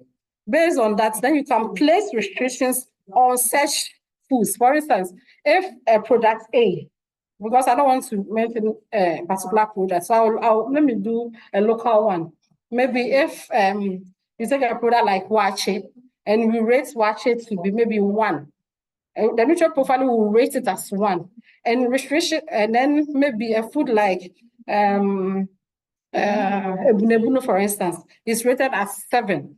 So all market restriction, there's a restriction on the eating of maybe wache. I'm not saying wache is not healthy, and then maybe ebunebunu is not part. So all the negative effects of wache is highlighted on the label or in advertisements and all that, so that people do not really patronize us. So those are the things that when we talk about market, so those, especially when it comes to high in sugar, high fats, saturated fats and salts, once you are high in that, then marketing restrictions are placed on you so that you do not market it to our children or and these are things that help reduce NCDs in our children and an adult population. So examples are tobacco health warnings, alcohol warnings and restrictions to minors, SSB tax, total ban on advertising. So for some countries, once you are high in all that, you cannot even advertise at all. So for instance, alcohol, for instance, that we are even fighting a section. So that was just one line. I have a whole detail because there's no time, but maybe another time we'll find it's not just the celebrity part, a whole detail. Even that alone, for some other countries, you will not even advertise it at all because it's identified as one of those health risks. So children, they may not have the money to buy, but they can pester parents. So as this child sits on the sit down to watch a telly, there's a teddy bear, and look at the bowl, there's blood, so that we don't like it so much. And they realize, okay, it's cartoon character thereabouts, and the child is attracted to it. And by the time you see, they'll be pointing it as you go on the street buying. So how does market restriction, I added here, and when it comes to, and I'll emphasize that when it comes to sugar tax, when applied in combination with other related policies and consumer education, emphasis on consumer education, marketing restrictions place restrictions on on healthy foods, alcohol and tobacco, so it can reduce the incidence of NCDs in our country. So consumer education is very relevant. You can have the policies there. I told you that most people don't even know that there's sugar. So when they go and they try, let me speak to you a little. Those who don't, so it's normal for this sugar sweetener to go, the price to be up. But once we add it with aggressive marketing, consumer education, telling them the reason why the price of this sugar sweetener has gone up, then its consumption will come down. So how does this happen? Reduction in consumption.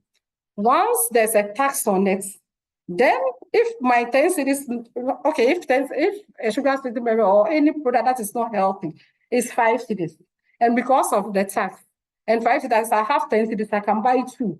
Because of the tax, it increases to maybe 8 cedis or 9 cedis. How many can I buy? Only 1. So in that case, the price makes the purchasing go a bit lower, then we are not able to consume so much. Then it comes to reformulation. In the reformulation, because taxes are put on these things, the companies do not want to pay more, so why don't I reduce the amount of maybe salt, sugar, and all those things to meet the customer demands? And when they do that, if I take the product, instead of getting maybe this amount of the unhealthy components in the food, because it has been reduced, I get a better, a better health outcome. So the warnings too on the product labels helps people to, those who are health conscious, you know that you are not supposed to, as the product is there's no label on it, nothing to caution you, you don't know that it contains this amount. But once the caution is there, then if I'm not supposed to take a certain component, maybe like sugar or salt, I run away from it. So it helps reduce NCD by that. So I have some evidences here. I don't want to bore you. That shows that in different countries it's been used, and then it has reduced the incidence of NCDs and all that. I'll come to front of nutrition labeling, because apart from that, we have restrictions on labeling. And my boss, the legal head, has explained most when it comes to labeling, registration, and what. But I'll dwell on an aspect, only small aspects of it. And that is what we use. Apart from ensuring that what you have declared is what is there, there are certain things that we restrict on labeling. For instance, for infants formula, complementary foods, they cannot have nutrition and health claims on them. So it's part of the restrictions. Why? In as much as possible, you do not want to portray that product as suitable, and where the children should be consuming that particular. You have, as children, they should eat a variety of foods, so they don't have to rely on. In case there's something in the product, once it's good for eyesight, really, then parents will jump onto it and be giving their children that. So it's not permitted on infant formula, it's not permitted on complementary foods, and I'll not even say infant formula per se, designated products, and it's wide. When you say designated product, those who know, it's so wide. And it's also very important. As for the front of pack labels, it moves from just telling you the back of pack, it contains this amount, and you cannot explain. It comes to the front to warn you. For instance, it contains high amounts of sugar, so run away. So there are some symbols that are used on the labels. That once it's within that, I mentioned the wache and the bunibuni thing. Once a wache product is labeled with that symbol, you look at it and then you say, no, this I'm not going for. Whilst the others, one that simple, the symbol is not, then it is healthier for you. So it helps consumers make healthier choices, encourage industry to reformulate, because when everybody is going for the healthier ones and you are still producing yours that is not healthy, then you will be left alone on the market. So there's normalization. I mean, I see people that anytime it's a child's birthday, then it has to be any of the fast food joints. There's nothing nutritious anyway. Fast food joints is the thing that is normal for you to eat unhealthy food. So it helps us reduce that as well. So the various types of, so you see some products with traffic lights and all that. These are some of the things that people use. So we have this stop sign warning. Once you see this on a product, and if you see any one, it means that the first one is high in salt. You see it with a caution, but this is chilies one. What we are doing when I explain the healthy diet for healthy life is to also do something like this. So that in addition to what we are doing in the FDA now, which I'll also explain later, we are adding this as well as part of the work. Now, what is the FDA doing? My boss here have explained everything, so I don't even have to, but I'll just draw on the latter parts. We are part of a project. That's the research and projects. Last, is it 2022, advertisement versus NCD project. What we did was to go out there, find out the kind of advertising. So you see some of the fast foods, I don't want to mention any of the brands, apart from advertising their so-called foods, then they'll add that when it's add a sugar sweetened beverage as well. So these are some of the advertisement practices that is happening. Apart from, we also identify some price increases, price promotions and all that. And some of you know the buy one, get one free, terrific certain days. I don't want to mention days. And so we identified all that. And guess what? Our new labeling guideline, that's our lawyer says I'll mention about, mentioned that an advertisement guideline. These advertisements will not have to come to the FDA for us to vet them.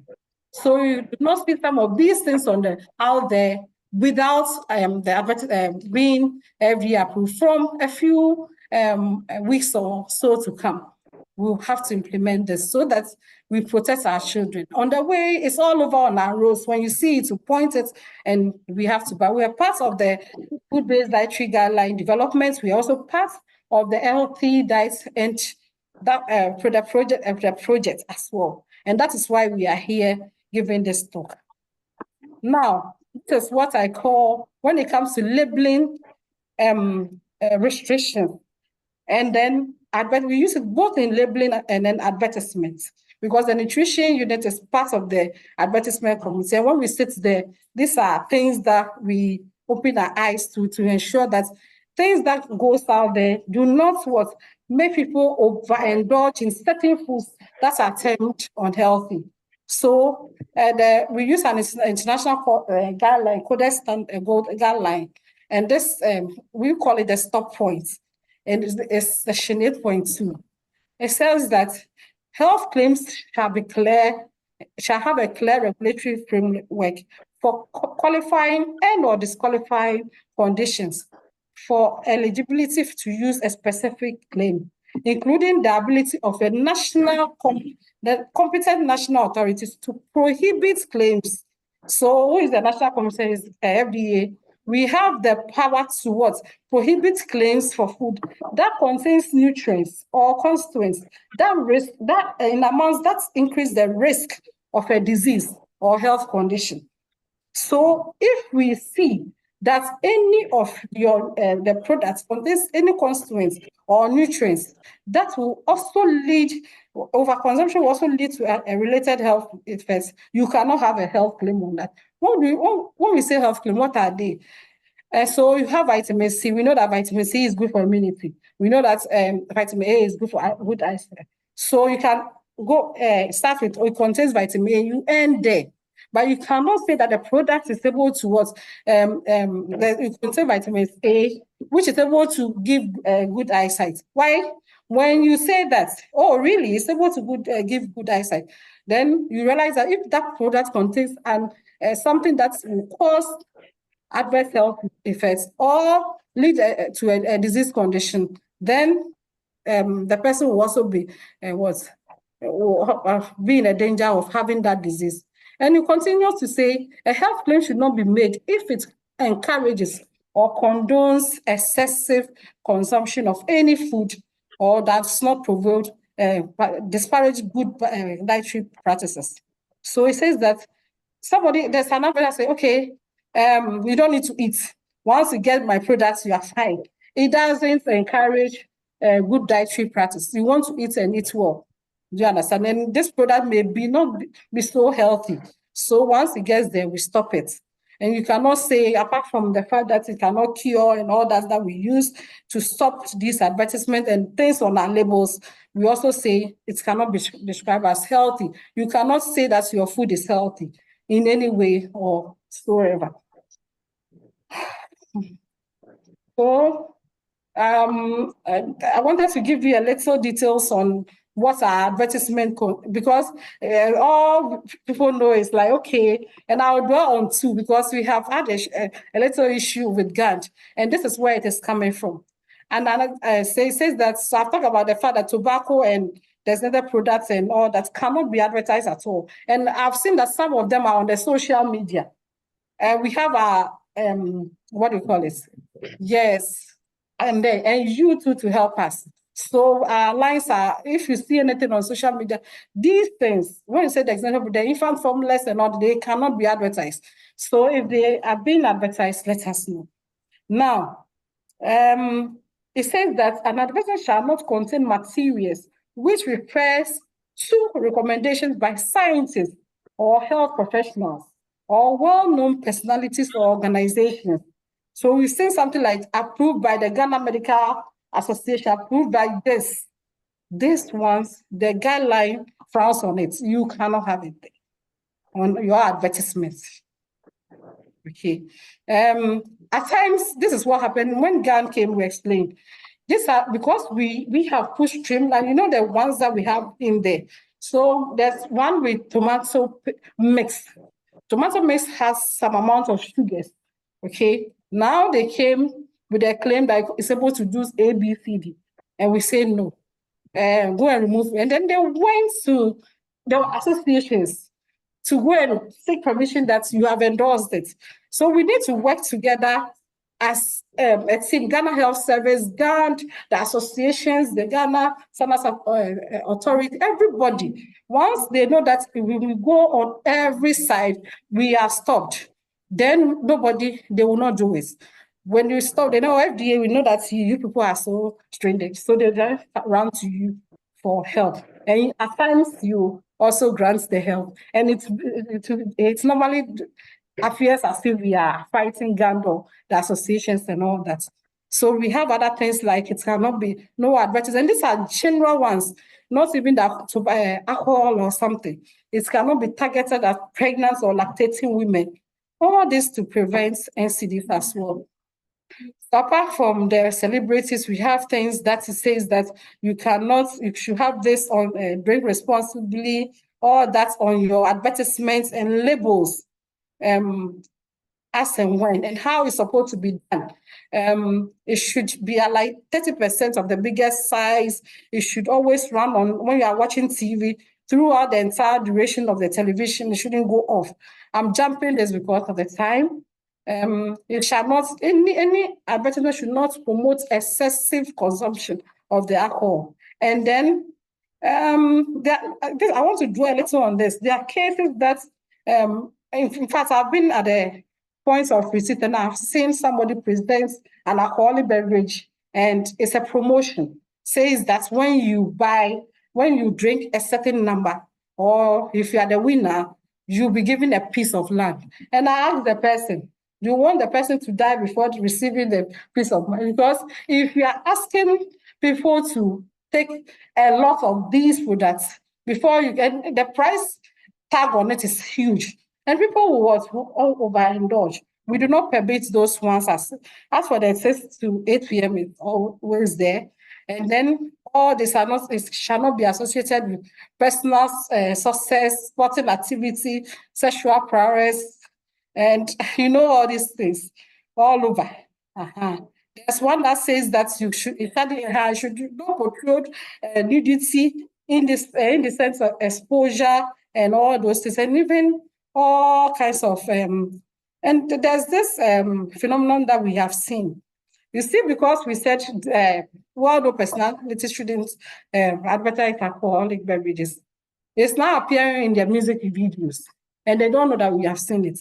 We have captured in the new guideline that if anything appears in your music video, like Pam Eugene with some music in there, showing some bottles of, it is an advertisement, and you have to bring it for us to look at it. And in looking at it means that you cannot have it in there. So I've talked about all those things, even no advertisement should have any nutritive benefit of alcohol and all that kind. Now we have special ones for minors as well. And then minors, we have now decided to add, it used to be just alcoholic beverages. We've added sweetened beverages as well. That should not appeal directly to people under the age of 18. You cannot use children's songs, cartoon. The other time I was watching, after the celebrity thing, they were trying to discuss how they lost the case and all that in one of the media, and then they were like, oh, okay, if they will not ask us to do, maybe they want us to use cartoons and all, they don't want human beings. And I said, oh, you people don't know that cartoon already has already been captured, and you cannot use cartoon characters and children's songs and all that in alcoholic beverage as well. We know that we have a lot of education to do. They themselves, they thought it's just that aspect, but we have a lot of restrictions that we use. Even all this there's some children newspapers and magazines and all that. You cannot advertise alcoholic beverages in them as well. So I'll talk about the Hd4Hl project that the FDA is part, and that's I'm also part playing an active role. So what we are doing, the project is about building policies, and I say that it is not one, as for the interventions, one intervention cannot solve the matter. So the project gives us a beautiful multiple policies, and two of the policies is being coordinated by the FDA together with other agencies. So the marketing restriction, beginning from the bottom, the marketing restriction policy is we are doing it together with the team that is doing it to ensure that all these that we have in our guideline and many more will be captured. Then there's front of pack labeling. I've talked about front of pack. And then there's another part that is market Ghana food procurement policy, also captured under the projects. And then fiscal policies, that includes the sugar sweetening tax and all that. So it's been tackled from every aspect, and every institutions are given specific role to bring on their expertise to help this done. And we are proud to say that we are also coordinating the two strong marketing restrictions. And these are things that reduces NCDs as well. So what are we doing? We are helping to update you. Everybody knows that the Ghana food composition table is old. So what we've done is go around our markets, pick up samples, find out the nutrients in them, put them in a database so that we can create the nutrient contents of these things, then to be developed into a nutrient profiling model that will be used to classify foods to whether it is healthy or unhealthy. We've gotten to a stage, if we are, we have our website, the www.hd4hl.com, we can get the details from there. So in conclusions, we want to say that the FDA is using other we are committed from our laws to our guidelines to the table of evaluation and all that. We are committed towards reducing reducing NCDs and promoting healthy diets. And we are saying that nutrition labeling, front of pack, marketing restrictions are indeed important tools for reducing NCDs in Ghana. And then we have revised our guideline to incorporate all the things that we have seen. Thank you, and over. Wow, wow, wow. Wow, let me actually physically clap for the FDA. I mean, it's been a very thorough and insightful presentation. I am too happy to be part of this experience. I mean, I could get sense from the chat, people already requesting, can we get the slides? Can we get the recording? Can we get the look? The recording will be available. We'll make it publicly available on YouTube, and we'll share it in all the channels where the adverts for this webinar was shared. So you'll get access to it. So rest assured, this is really something that everybody ought to have access to. So we'll make it available. Thank you so much, Auntie Gifty. I know that it's for the sake of time you have to jump things. But let's allow our audience to participate in the conversation at this point. I'm not too sure if you're able to show your camera so that people can see your beautiful face with the lawyer's face whilst you answer the rest of the questions that may come up. All right. So in the chats, I'll first go with the chats. If you have a comment to make, please raise your hand. We would allow you to speak. But let's start with the questions in the chat. I think most of the comments in the chat are praising the presentations, which are wonderful, and rightly so. The first question is from where you are. It's from Josephine. Josephine says, going by section 97, 100, 101 to 135, then 80% of food vendors and restaurants should not be in business, should they? Lawyer. Is lawyer still with us? Yes. Should our food vendors be in business? Food vendors. Okay. Thank you very much. So, food vendors. So we're talking about possibly the wachi seller. We're talking about the banku seller, the kokonte seller along the street. Yes.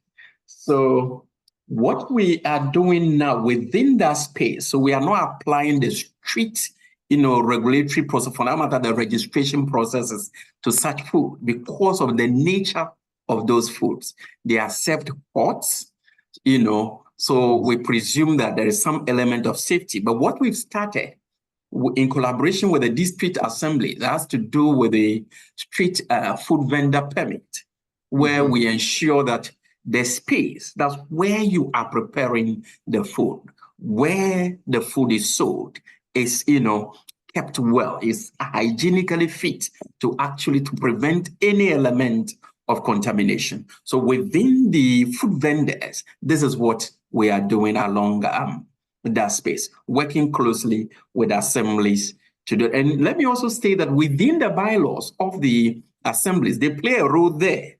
So hence the collaboration with them. And again, you would have, from my readings of our functions, one of the core is to collaborate with assemblies or any other state agency in ensuring the implementation of the act. So within that space, that is what we are doing for now. Of course, regulation is not static.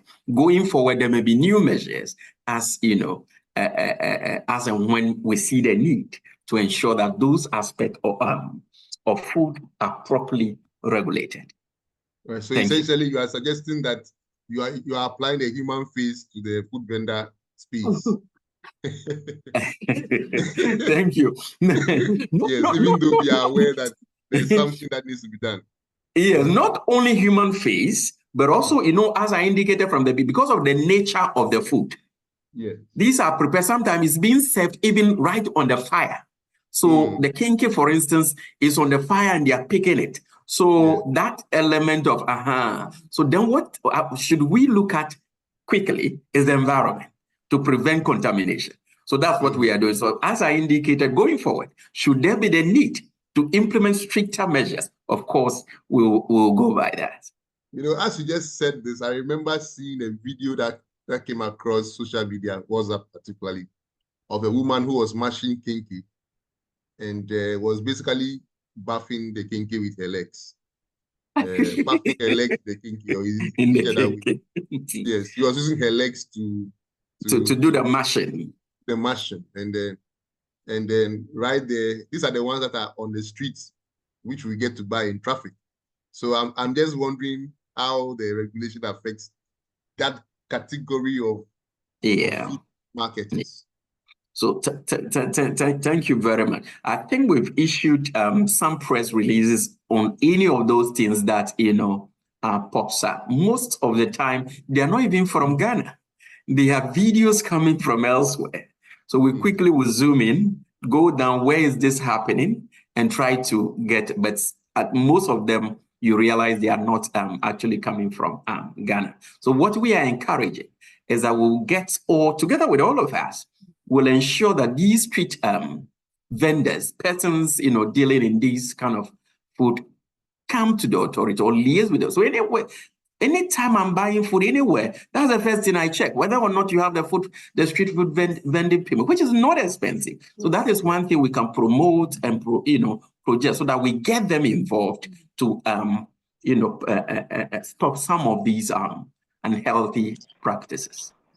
Yes, so that is wonderful. Somebody has just private messaged me and said that she's aware of the plantain chips and polythene to make it last longer, and that's part of the production and processing process. And so she's interested in knowing whether that is still regulated with the human fees. Yeah. Thank you. Thank you very much. So it came up, it took not once, not twice, every now and then it emerges. But a lot of work has been done within the space, and we've not found any of such, happenings. So sometimes it's as if it's a marketing strategy. An industry want to introduce, possibly, maybe to collapse, maybe the smaller ones or whatever. But then constantly, anytime it pops up, we go out, pick these products, subject them to testing, and you wouldn't find any of the those elements, being talked about. So really, we've not found any on the market. Wonderful. Let me add a little. Plastic do not really melt in oil. I don't know whether when you go home, try it, pick oil and then try and melt the. I think there was one like that was a plastic rice. We had to actually invite people to come. Okay, this is when we bend it. This is how it looks like and all that. So maybe the practicals and things will help. It will never burn in oil, so it will never melt in oil. You see the particles all over in the oil, so you can check it when you get home. That's a good intervention. Adi, let me allow the hand that is up, then I'll go back to the chat. So, Dr. Mensah, over to you, sir. Yeah, thank you so much, and good afternoon. And that was a brilliant presentation by all three presenters. So my question, first one to the lawyer or both of them. So you have FDA, and this is to the food vendors, the chobas, the restaurants. So you have the FDA doing a regulatory work with them. You have the environmental health office of the municipal or district assemblies following up with them, and thankfully you mentioned that you collaborate with them a lot. You have the full the tourism of Ghana Tourism Authority also expecting them to comply in certain sense. My discussion with a group of them some time back was the confusion it creates. So everybody comes and expects them to do something, and they pay cost of they pay for something and all that, and all this because of this disjointed effort by all the regulatory authorities. That's one of the reasons why they sometimes even want to just dodge, because it comes with cost it comes with so many people breathing down their neck and things like that. So the question is it possible to harmonize the efforts of all these agencies, especially when it comes to these food vendors and restaurants and all that? My second question goes to Gifty, and you mentioned that efforts are in place to make sure that the front on product label that actually displays the nutrient facts as has been done, and whether you had to decide which one you adopt, whether the traffic light one or the stars or something. How soon? Because as you rightly said, that and as you demonstrated in your presentation, it goes a long way on impacting our success as far as preventing or reducing prevalence in the NCDs are concerned. And then lastly, still to Gifty, our restaurants, our fast food joints, and even our restaurants, how do you think we should borrow from what is being done in most high-income countries, the West, whereas in some of these countries, and I think you even made a presentation on it, for every food that is served, the nutritional facts are stated to inform the client how much he or she is eating in terms of calories, salt, sugars, and all that. And if you agree, how soon do you think we can get that? Because they're important in our fight in preventing or reducing the burden of SCDs. Thank you very much. All right, thank you so much. Thank you so much. So, Auntie Gipti. Let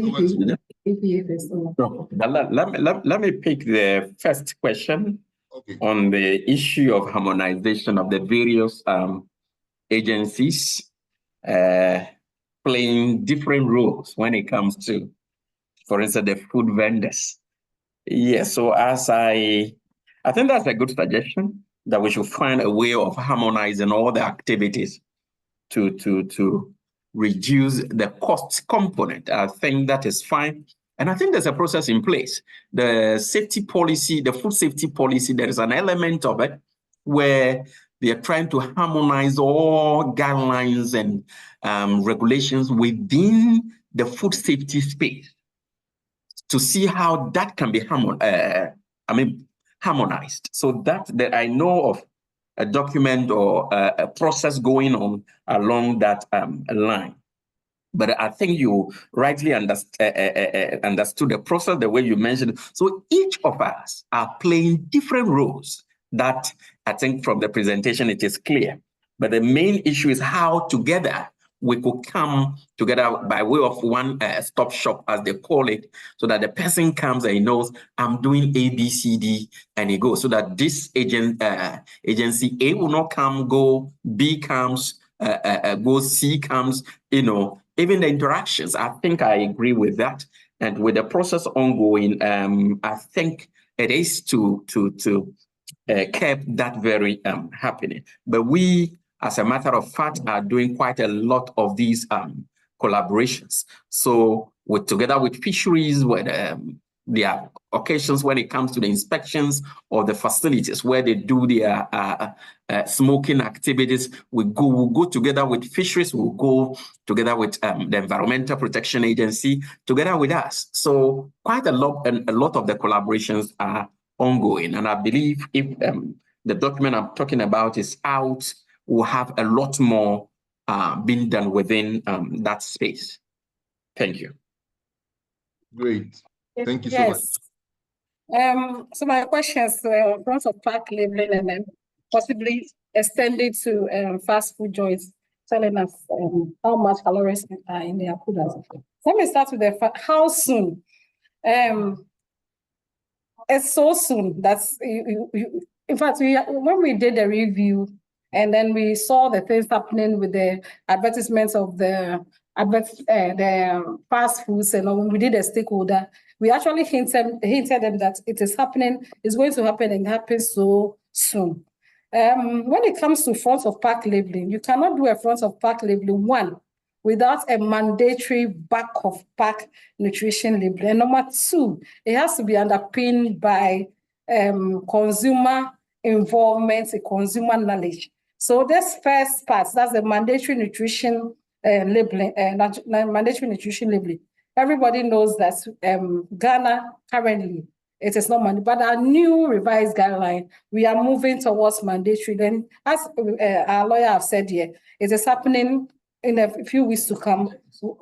Yeah, by the next quarter, our guideline will be out there and we will start. But we don't, with the kind of industry that we have, we need to train them. So yes. we have a development plan that we 5-year getting to at the end of the mandatory front of pack labeling plan. So we have series of training for the industries, for even our regulators ourselves, and even the consumers. If the consumers don't understand, whatever it is that you are doing is zero.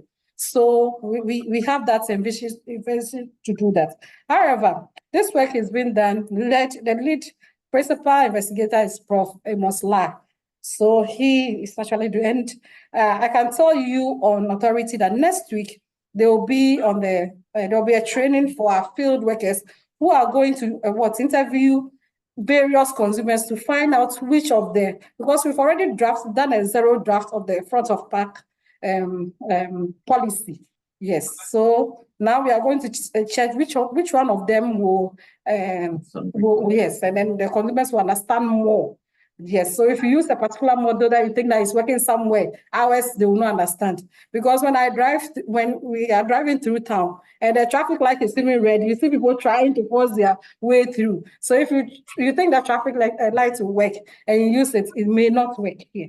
So we do that. And so we have the training for our field workers next week. So it is as soon as soon. Now, for the first, it's a brilliant idea, but let me emphasize again, our issue of consumer education. If the information is there, they don't read it, it is zero. So once we start, it's a gradual process. We'll start with the prepackaged foods.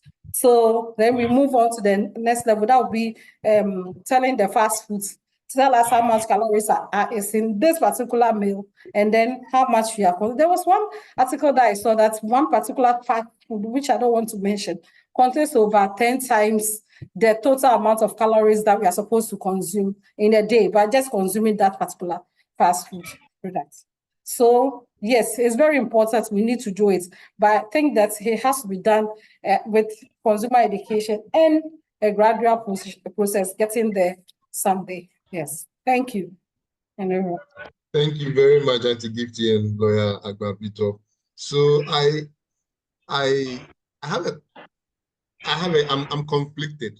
Okay, when you say I don't want to mention names, and I'm like, oh, but you are the regulator. Regulator is there. You have the power to hit the hammer where it has to hit. So maybe I may be wrong, but it helps when the regulator is saying this is wrong and this person is doing a wrong thing. That's a view.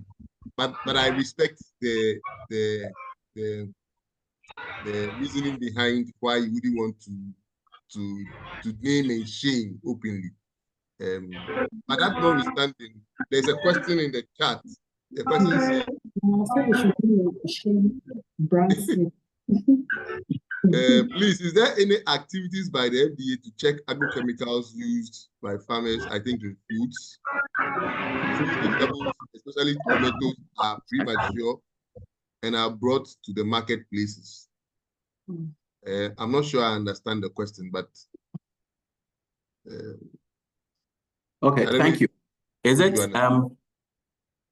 it's talking about the level of agrochemicals used? Yes. And so basically that falls directly under the Ministry of Agri. We are not within that space. But then the moment the food product comes out onto the market, again, that is an area we are closely zeroing in on. We just drafted a guideline for agro-produce where we're looking at testing the chemical composition. But when it comes to applications on the farms and all that, that is solely the work of the Ministry of Agri. But when it's out of the farm gate for our consumption, then we pick up from there. We also have these PPRSD within that space, looking at the phytosanitary and all those other elements. So again, with the document I'm talking about, I'm supposed to have worked on it, but then be given to another colleague of mine that will be working on that, is to harmonize all those processes so that we know when this person stops here, it ought to be picked by these other agencies to that level. That collaborative lesson is currently ongoing. So yes, we are looking at the compositions. It's something we've just developed the guideline for, and we'll be moving into that space. Wonderful. Thank you very much. Let me just read one more question from the chat, then we can have the hands that are up. So on the front end of pack labels, is Ghana going to target the street food and restaurants? I think that question has been answered as a yes. With my little knowledge, the Environmental Health Department of the district assemblies are mandated to sanction food vendors who go contrary to health measures in their business. So is that not conflicting with FDA rule? I think that's a question. All right. So thank you very much. So as I indicated earlier, the environmental, for that matter, the district assemblies have some within their bylaws, have things they do at the market level. So that is why, but then again, who has the overall responsibility when it comes to regulation of food? That is the Food and Drugs Authority. So how do we together harmonize our, or put our expertise in place to ensure that what we are consuming out there, is safe? Hence, the function, the one I read, which talks about that we have to collaborate. Let's collaborate with them for the performance of those functions. Assuming we've detected some, conditions in those food that needed to be tested because of the harmonization or the collaboration. Quickly, it could be brought to the FDA lab for testing, and we give feedback immediately. So that is a collaborative role we play together, and the law recognizes that, and so we should do so. Thank you. Wonderful. Thank you so much, lawyer. So, Professor Paulama Ayi, over to you. Please unmute yourself and make your comment. Yeah, hello. Hello, Percy. I can hear you, sir. And let me say good afternoon to all the participants on this platform. First of all, let me apologize that I was engaged in some other very important listen, so I wasn't there from the beginning, and I didn't hear the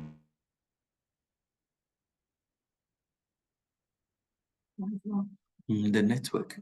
I think he has muted himself accidentally. Prof, if you can just unmute yourself. Okay. I'm sure he's still talking. He's talking. Yes, it's possible he's still talking. Oh, technology can be tricky sometimes. Oh, sorry. Am I being heard? Yeah, we can hear you now, sir. Okay, thank you very much. I'm saying that I'm apologizing for not being there to listen to all the speakers, but I heard a few things from Gifty, and I know the issue is with, talking about how to prevent NCDs and what the role that FDA is playing and the laws and so on that are supposed to be in place. Now, I believe as a country, we are not doing badly. We have FDA, being set up to perform their functions, and they have a mandate and all that. What I wanted to say was that the work for FDA to do is overwhelming. I can see that. I think that FDA themselves must come out and admit to the fact that there's too much for them to do. Perhaps that is the reason why there's some of the issues have been mandated to maybe Ghana Standards Authority and then the Ministry of Agri and so on. But FDA's jurisdiction goes far beyond all those things that people are taking up and so on and so forth. In fact, the consumers themselves must be always working together with FDA, bring issues, and I think Gupti highlighted on that. Unfortunately, consumer ignorance is a big issue. A lot of consumers are not aware of what they are supposed to know or what they are supposed to transmit to FDA and so on and so forth. So FDA is somehow left aloof with regard to some of the things that they are supposed to know because they are not aware. I quite remember this issue of Sudan 6 or this Sudan 4. When it came about, they had to move into the field because somebody had to tell them that this is what was going on. But if they were going around and doing their monitoring and whatnot, this issue of adulteration of palm oil has been going on for years. And FDA has been there. They know what they are supposed to do. There are so many things that we can talk about. I'm saying that FDA is actually overwhelmed by the amount of work that they are doing. And I believe that they don't have the requisite number of staff to be doing most of these things. That is why we are training nutritionists and all those in that area to help in that thing, because it's very, very important. There's the need to train food vendors. I don't know whether all food vendors are trained or are supposed to be licensed. We don't do it here. And I know a lot of food vendors in choppers and whatnot, they have no idea of what they are doing. They are using adulterated substances, foods, and so on. They are producing.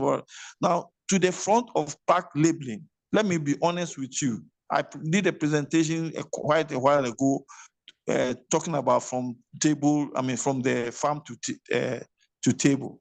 And I have to be honest, majority of people do not shop in the supermarkets for their meals that they prepare at home. If they do, there may be a few ingredients here and there when they buy from supermarket. They can read, and they don't even read the labels.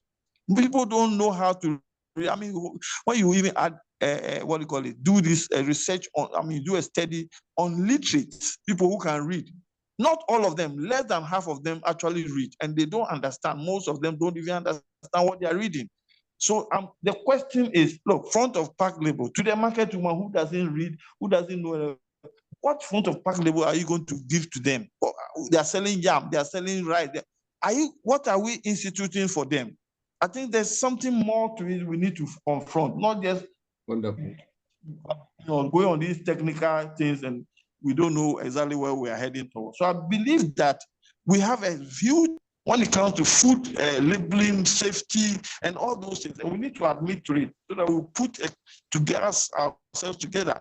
And I'm very happy that Gand is taking a cue of this and is organizing all these things so that we can put our acts together and do the necessary, the needful, so that our health will be, will not be compromised. Thank you very much, Prof. Ayi. I am just sometimes it becomes you can become overwhelmed with joy, and that is what I am feeling right now. But let me do a quick time check. It's 4 minutes to the top of the hour. And then originally we intended to close at 4, but given the interests, I am going to request for an extra 20 minutes at the top, so that we can capture the conversations that are still pending. I see a couple of hands up and still questions to be answered. So bear with us. In the next 20 minutes. Sorry, Percy, I've been having challenges, so I hope the questions were, well received. We heard you very clearly, sir. We heard you all through. So thank you very much, Prof. So I'll just seeking the indulgence of the meeting to stay another 20 minutes extra. Thank you very much. Lawyer. Yes, please. Yes. Which of you want to take a bite? Thank you very much. Prof's statement, I don't know. I think there are more of comments and some, but I want to react to some few issues raised. That one, we are overwhelmed. Yes, I think the job is not easy. It's enormous, quite a lot. But let me see that there is nowhere in the world that regulatory activities will not be overwhelming. Nowhere in the world. And that said, that is why self-regulation is one of the key things, and collaborations, so that we will have the citizenry being active. When they suspected it, the attention of the regulator is drawn, then they move to because we couldn't be, at everywhere at the same time. That is just going to be impossible. So I agree that yes, it's quite a lot of work to be done when you look at the mandate as given to the Food and Drugs Authority. And then the fact that it is on the basis of that we said this one is for GSA, this one is for fisheries. No. Within the space and within our laws, you realize that, and we do interact a lot, and we do have seminars and programs from the other state agencies playing quite some number of roles, and they will tell you, oh, this is my space, oh, this is my space. You know, we have elements of those things also happening, but then we are guided by our law, giving us mandate that this is what you have to do, this is what we have to do, that is what we have to do. So anytime we are confronted with those challenges, we say, no, this is what the law says. Then what if indeed you have a role to play? Let's look at it critically, and you will realize that there are always collaborative roles. You are doing this person is all, and we tell them, ours is to ensure public health and safety. So tourism necessarily is not coming there to come and ensure public health and safety. No, we'll be looking at something else. But those that the law is clear that yours is this is it, then it's encouraging that collaborative role. And that is what we've been doing all this while with VET, with Fishery, with PPRSD, with GSA, and all those other state agents. It's not because we are overwhelmed that we push our jobs to them. No, that is not the process. So I think that is the bit I'll talk about. And I think Prof also mentioned the fact that we have our street vendor, those selling on the street, all over. They don't then whether they are being regulated or not. But I must say that, as I indicated earlier, there is a regulation in place for those kind of food. We have been working most of the time with the prepackaged food, and we've said no, these people couldn't be left, even though we have the environmental environmental officers undertaking that bit. It is our role. So let's collaborate. Let's make it much more effective. Let's point out to them that, look, obtain something that will identify you of having been certified. Your place, the environment where you're cooking is good. It doesn't have the tendency, of contaminating the food and all that. So this process is what we've initiated, and then hence the issuance of the street food vendor permit. So this is what we are doing along that place. And again, as I indicated earlier, we are looking at the nature of food they are serving. Hot, So with that, that the tendency of contamination is it doesn't mean it will not happen, but it is quite on the low key. So it is not the case that we've left that group. No, we are within that space as well. So thank you very much. My colleague will have some few things to. Very much. Thank you.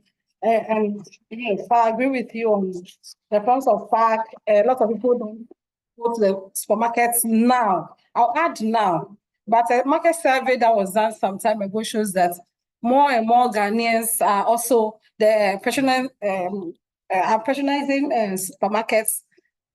Maybe previously, give ourselves like 5 years ago and now. So we don't do policies to address issues.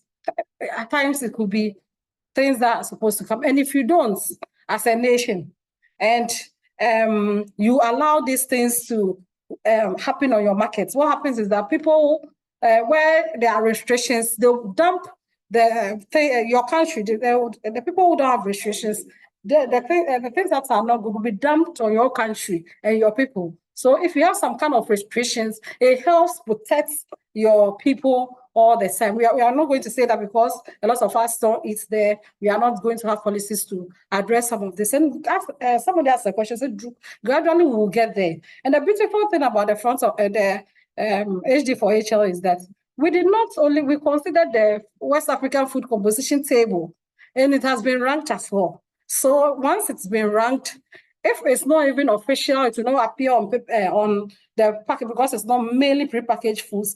It will be our cheese, the yam, rice and beans, and all those things. At least the information will be available to anybody who wants to check how healthy ingredients fufu and granule soup is. In fact, the table has some fufu powder, the ones that we are now using now, and it's packaged but because it's in the package form. But if fufu powder is like this and you're eating actual fufu, it gives you what how do you call it? It gives an idea that if I'm eating fufu, one cup of fufu here, and 1 cup of it's equivalent to how much nutrients is in here and there. Maybe the processing may change here and there. So, Prof, we are doing it, and we intend. We are not leaving it there. And we talk about the Sudan dye issue. And Sudan dye started a long time ago. And I want to say that academia, we are not left out of this. It's like always, it's between the FDA, academia, and all that. And one thing is that for some few years now, we have been collaborating. We have a technical. We had just had a meeting yesterday, technical committee on nutrition. Some of the professors and lecturers were there. If the issues are such that we cannot solve, they pick some of these things up and then give it to their students to give us results. So we are working, everybody's on board. Nobody is left out. So where you think that the FDA needs support here and there, why not? Prof, we can bring it on and then we can all solve, yes. There's no the market woman in Abobulashi or wherever eating fufu, we'll find something somewhere on how healthy that fufu or yam or wache is. Yes, thank you. Thank you so much. Thank you very much.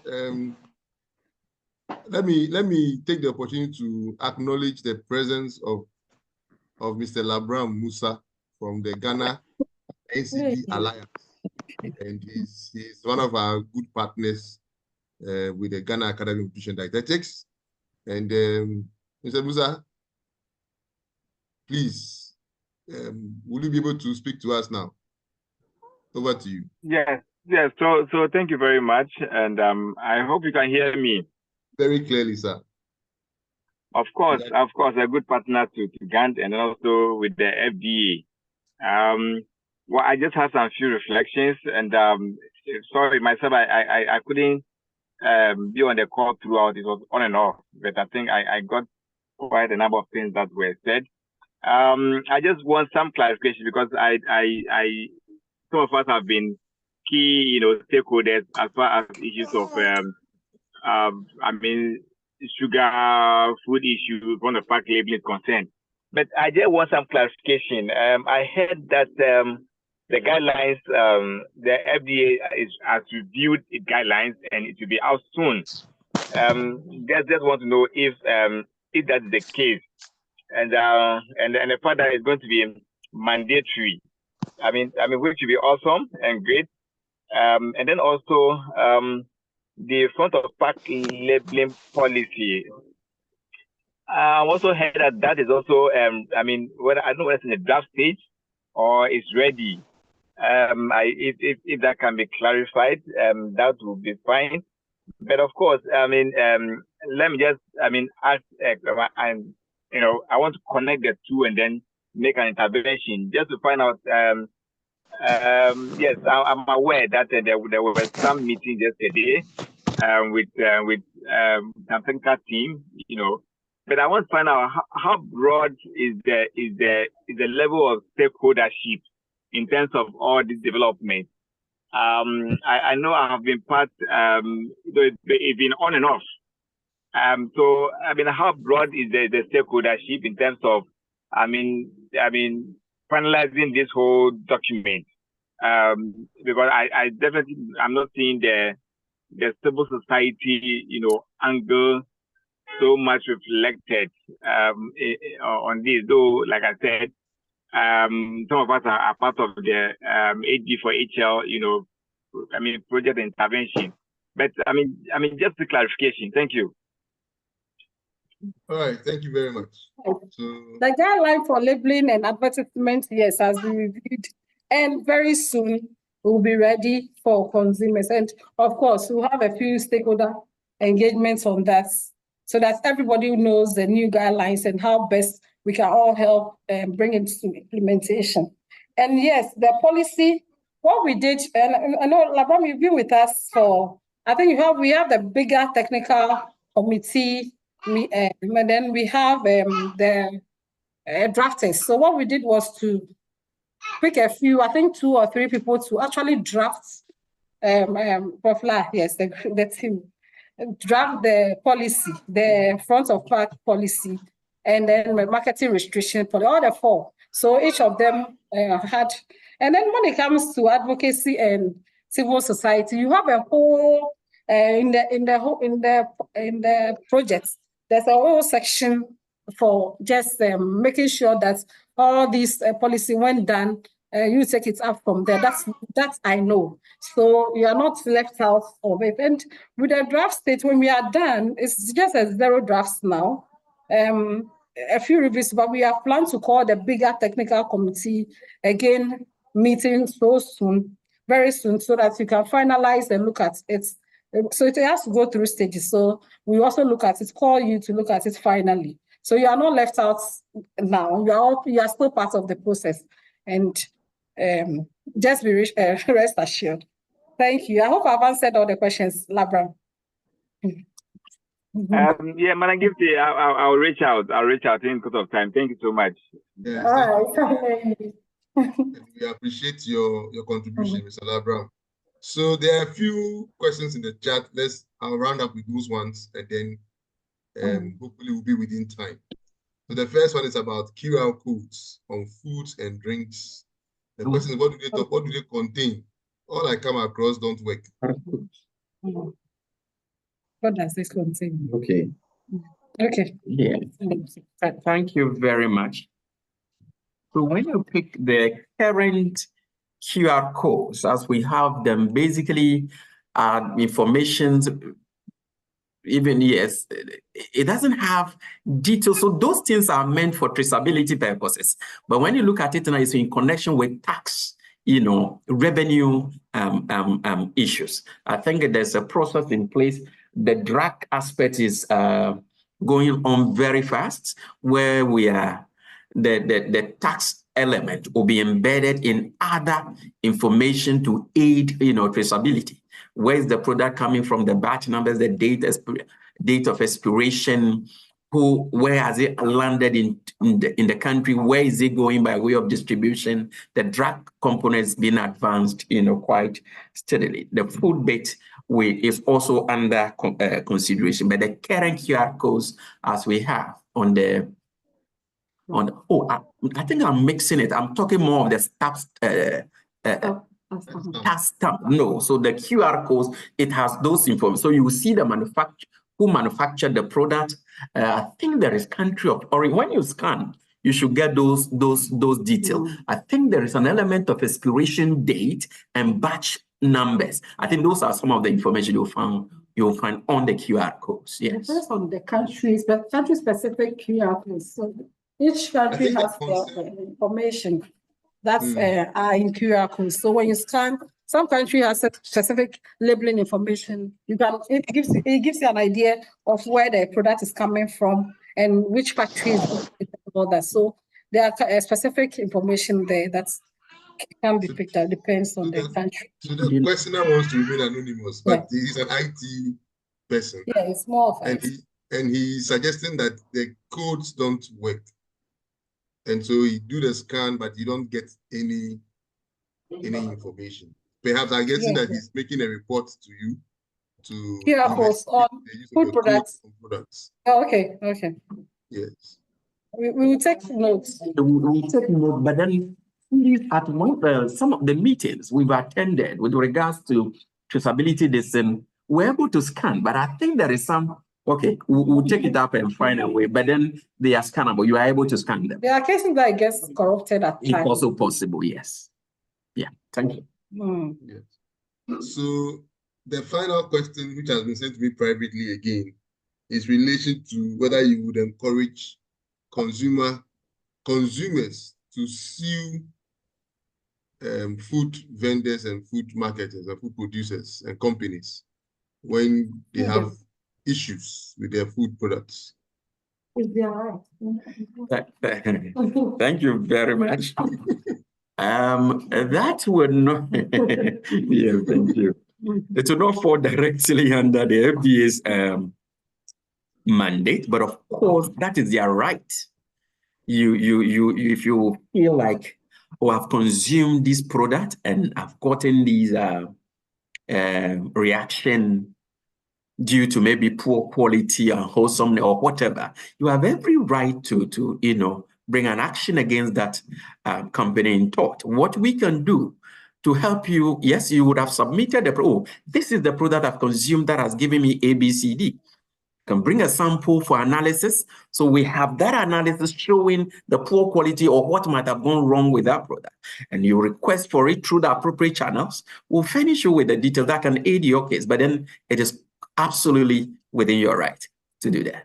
It's within their rights. However, we have a consumer, a consumer, I forgot to name. It's a department in the FDA. Consumer investigation. When in case you can report, yes, you can report to that. But if you think it's not adequate, they help. But when you come, you report to the DEX, they pick it up, investigate, then find out the reason why you went through all that, and then maybe prosecute the company as and when necessary. Other than that, if you think it's what the efforts of the FDA is still not enough, you can. It is your right, as the lawyer said. You can still go ahead and pursue a legal case. Yes. Right, yes, wonderful. And just to add up, yes, so we will pick up that when we find a violation, when we are certain based on the analysis, the investigations we've carried out, and we've realized that, yes, indeed, the food has an issue, of course, we will punish the institution, whichever way we want to, either by administrative fine as prescribed by the laws, or we go by way of prosecution. And as I indicated, whatever we do there again becomes an evidence for you, the consumer. So whatever action you want to take, unfortunately, whatever imposition we will give to administrative fine, whatever we want to do to that organization will not benefit.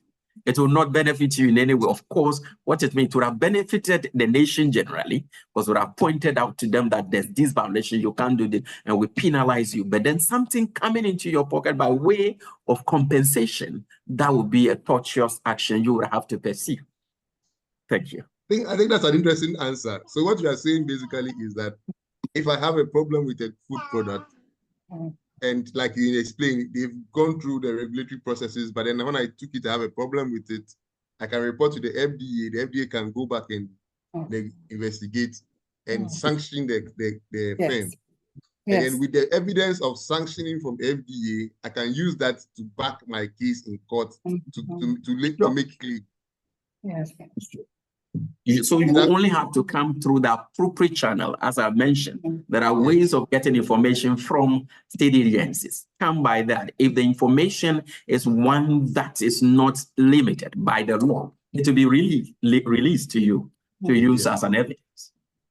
You can even subpoena in court. If you want, you can subpoena whoever. You can subpoena the authority to come and give testimony on the fact that ABCD happened at the time. And that person will be under oath and will speak to the fact or the truth in that, So there are several avenues that are open to that consumer. This is getting more and more interesting, but our time is quickly running out. So a few hands were up and were down. One more hand is up. That will be the last for today. And then we would draw the curtains for this exciting conversation. Nuruddin Ruhaima, please. You are the last voice on this conversation. Good evening to everyone. Yes, good evening. Thank you for the opportunity. Please, I'm speaking from the grassroots. They made mention of increasing sugaring products. Let's classify it as a junk food. We can hardly hear him. Yeah, Ruhaima. Yes. You seem to be too far away from your microphone. Can you get closer to it? Please, can you hear me now? Yes. Better, far better. So I was my point is on the pricing of the sugaring and the salty food. I'm speaking from the grassroots level. We watch the television, I would say the media, without even understanding the language they use. We can't read labels. And when the prices are going up, because of what the media is portraying, we think that it's because the thing is too good. That's why the price is going up. We don't know that it's because of the bad effects. That's why the price is going up. So what would be our parents will strive to get that product for us so that we will all be like the children in that show. So to me, I think education would act more on this pricing the product. Thank you so much. Yeah. That's Yes, interesting. exactly. Yes, very, very interesting. And I'm not. Yes, yes. We think we have that perception that the more pricely a thing is, the more good it is. Yes. So I may emphasize too on the consumer education. So you can do everything. If the consumers don't know already, when we wake up every morning, any other thing is going up. So if the consumer doesn't know this thing is up because of A, B, C, and it's not good, then the problem will still persist. So the consumer education cannot be overemphasized. It's very important in these policies, and I'm happy it's part of the Hd4Hl. A whole work package is on them pushing all these things out there so that people will understand all that this kind of things. But we have a role to play. I mean, every day we have our platforms and all that. So once it is done, we'll also be pushing messages, small messages on social media to warn people to support this fight. Yes. So education, very, very relevant. But it's a good point that we've noted. Yes. And it's true. It helps in our perception as Ghanaians. Yes. Wow, this is where we all come in. It's a partnership. We are all working together to make that information available. This webinar is one of such education. Even the elite, those who can read and write, and those who have been through school. I mean, I'm sure that many of us were not aware of some of the laws that are available in food regulation in Ghana until today. And so all these efforts is what we are doing to build our capacity with the right knowledge. Then you can now go and educate the market woman or the farmer who is close to you, or your relatives or your family members who are just in your household, and tell them this is what it is. Then together we will all begin to walk away from the unhealthy food options on the market, and then the businesses of those companies will begin to deteriorate because they are not going to make as much profit as before. And to stay in business, we will begin to do things that will be better for all of us, and then we can now go back and buy from them. So that it's a complex of things. So we are all doing the work together. Yeah. So, but what she raised, what Nuruddin raised, that caught my attention was the fact that they listen to media and they hear. So the assumption that once the thing is on the radio station or the TV station, and that thing is good, actually creates a lot of concern for us and for the FD, I should believe. Now, once I have the money to get my product on television, most likely, I mean, the state has approved it.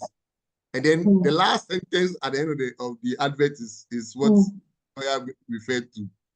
This advert has been approved. Yes. Yes, but you see, people don't understand that it's the advert and not the product. So when you see a celebrity walking to the market with a child, a minor, and then there are fruits on one side, but then the child points to a sugary drink on the other side, and they both walk towards it. Then the understanding is that, forget this one, go here. This one is better. I think that's a concern. Yeah. Yeah. You want to speak to that?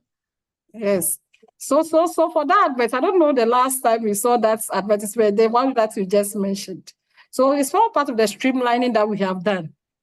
So in fact, that advert was supposed to come back, and they've never ever, because they know that if we do, it will not be there. And then the leaders were discussing here and looking at all the advertisement that is coming. The way we have caution statements for alcoholic beverages, which we may have to extend to this high. Exactly. Yes. So when you have advertisements on there, then there should be caution that this contains this amount of sugars, so you should stay away from it. High amount of salt, high amount. So then you are using, although you are not trying to gag somebody, at the same time you are cautioning people to it will kill that aspect of being advertised, and therefore it's good. Yes. Yes. It's been a very exciting afternoon. Yes, Mr. President. we'll grant you the last word. I think, I mean, I've just reacted a bit to two of the issues that came up. One has to do with the issue of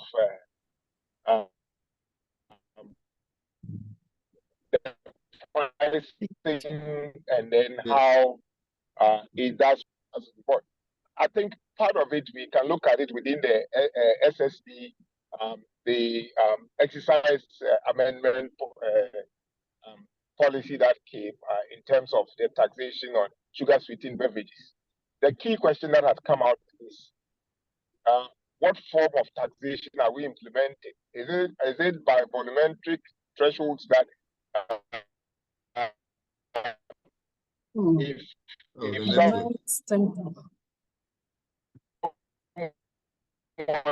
produces it's unfortunate, but Prof, we can just keep breaking. Sugar above a certain threshold, the person have to. Can you hear me, please? It's yes, but it's on and off.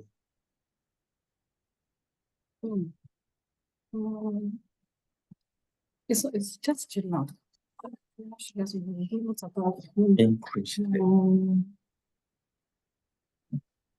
Anyway, it's rather unfortunate. It's 5 minutes after 4:20, and so I am. Hello. Hello, Dela. Yes, I can hear you now. Okay, good. So the issue has to do with in what form do we implement some of these fiscal policies. I think if people know that the threshold of the food the volume of a certain substance within the food product is going to go by the taxation that is placed on it, then people will definitely have the knowledge that yes, once the price is going up, then it means that there's a lot to do with the unhealthiness of that product. But why we apply a flat rate system that even when you are taking fruit juice, they say because they have sugar in, then you are paying a tax on it. It will still go with the same, the higher the tax, the higher the pricing of the food, the higher the better the food is. The other aspect also has to do with concerns that we say this advert is FDA approved.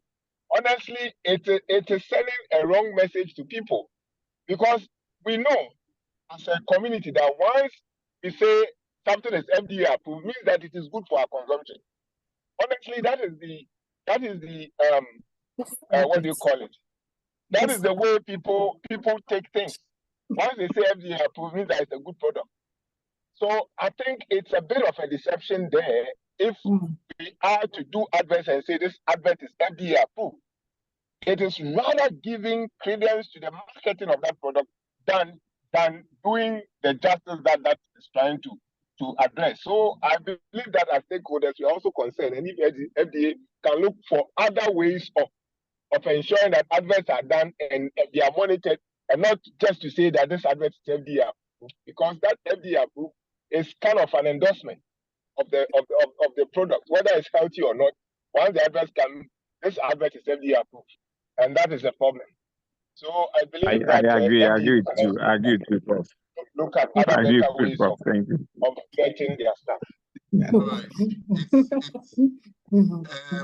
Well, let me allow the Anti-Gifty and lawyer William to respond. Yes. So thank you very much. Let me, on the last one of the, yes, I think in my presentation, I pointed that out.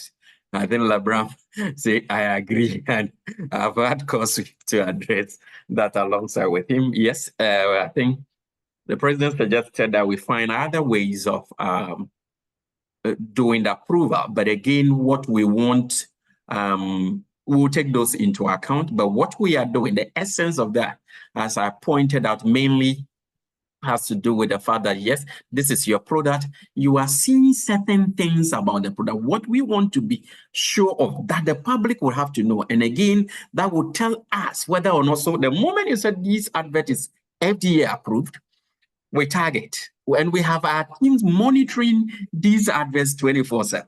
So that the moment you said that, and it is not true, that is a violation in itself. Now, when you see that, also what it also means is that at least we have looked at the wordings. Does it conform to the guidelines? All these we ensure before, so there are a lot of things they will say that will cut off. Well, you can't say this, you can't. There will be series of back and forth, and sometimes they tell you, oh, FDA, when you send advert there, it is because you are bringing on board things that we wouldn't want the public to hear, so as to, with the aim, or yes, the sole aim of reducing these matters of NCD and consumption of this unhealthy food. We'll cut down on all those things before we say this product is, this advert is FDA approved. And the word is this advert. This advert, is FDA approved. So that again is, and let me also say that this is a different thing talking about safety, how do you call it? Product safety and product healthiness of product. Those are two separate things. So gradually we are seeing how we can infuse these two issues. But what that means is that the product is safe for consumption. But when you go in consuming that excessively, delving into matters of safety is another thing we will have to look at. So the advert approval is for product safety, based on the analysis and, for that matter, the approval of the product itself. Okay. So thank you very much. On the sugar sweetened beverage tax, yes, all of us were, in fact, we were all taken, and the FDA was not part of it because it doesn't fall within our mandate. We're all not happy about how it was done, but it's all hope lost. There's something called technical regulations. In fact, when we discuss about threshold to our food committee of the governing board, they were no, we don't even want threshold at all. Have a limit. So nobody, no product, no matter what, should even get to that limit or exceed that limit. That's all. So that is what's the whole idea. So I mentioned about technical regulation is telling you how much do you of salt, sugar, and all those harmful substances have to be in a product. So you cannot go beyond that threshold for you even to be taxed in the first place. So even if the tax doesn't work so well because people awareness and things are, and it's making people overconsume, then the technical regulation, I think, will help solve them. And this is what we are pursuing. And it comes with a lot of cost and all that to put that document together. But eventually we'll do it to support the policies. Yes. Thank you. Thank you very, very much. On this note, I just want to say thank you. I want to just appreciate our speakers. Let me start with the lady first, Auntie Gifty, the lawyer Williams, and Prof. Preko. I mean, it's been a very exciting time. We scheduled not more than 3 hours. We're already 30 minutes over time, but the attendance is still pretty high. I mean, at a point we hit around 120 people in attendance, which is quite a number. And I appreciate the fact that it's been quite interactive. I'm sure if you want to allow people to speak, we'll continue for another 2 hours. But this is how far time can bring us. We really want to appreciate you for your time, for preparing to join us today. I see that we have quite a very good spread. People from the north, people from Brong Ahafo area, or Brong and Ahafo areas, people from the west, the east. Practically every part of Ghana is covered in this meeting, and I see very familiar faces. Please forgive me, I'm not able to acknowledge all of you, but we are grateful for your participation. This recording will be available on our YouTube handle, Gand Tube. I think that's the name, Gand Tube. I'll verify that. I think it's Gand Tube. I just mixed it up. I'm mixing the tube with the online. I'm sure it's Gand Tube. So Gand Tube, and it will be free for everybody to go and review. There are a lot of nuggets that we really need to go back and look at. And for us as nutrition, particularly those in the nutrition and dietetic space, you really would want to go back and listen to the rules and the laws, and listen and read them for yourself, because this is what will guide us to guide the population effectively. God bless you all for your time. And on that note, I want to say thank you. We didn't start with a prayer because we wanted to respect everybody else, but I see a reverend in the house. So I'm going to ask the reverend, if he has not yet left, to volunteer a prayer with us. Reverend Kenneth Abem, are you able to volunteer a prayer with us? Yes, sir. I can. So share a prayer with us, and then we can draw the curtain. Over to you. Okay, please let's pray. Father, in the name of Jesus, Lord, we thank you for today. We thank you for how far you have brought us in this meeting.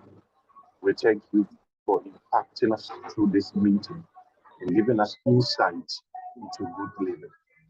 We ask the Lord, whatever knowledge that we've gained today, let it not just sit in our bones, but let it also be made manifest through us into others.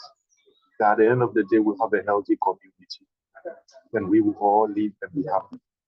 We thank you for our facilitators. We thank you for everybody that contributed to this meeting.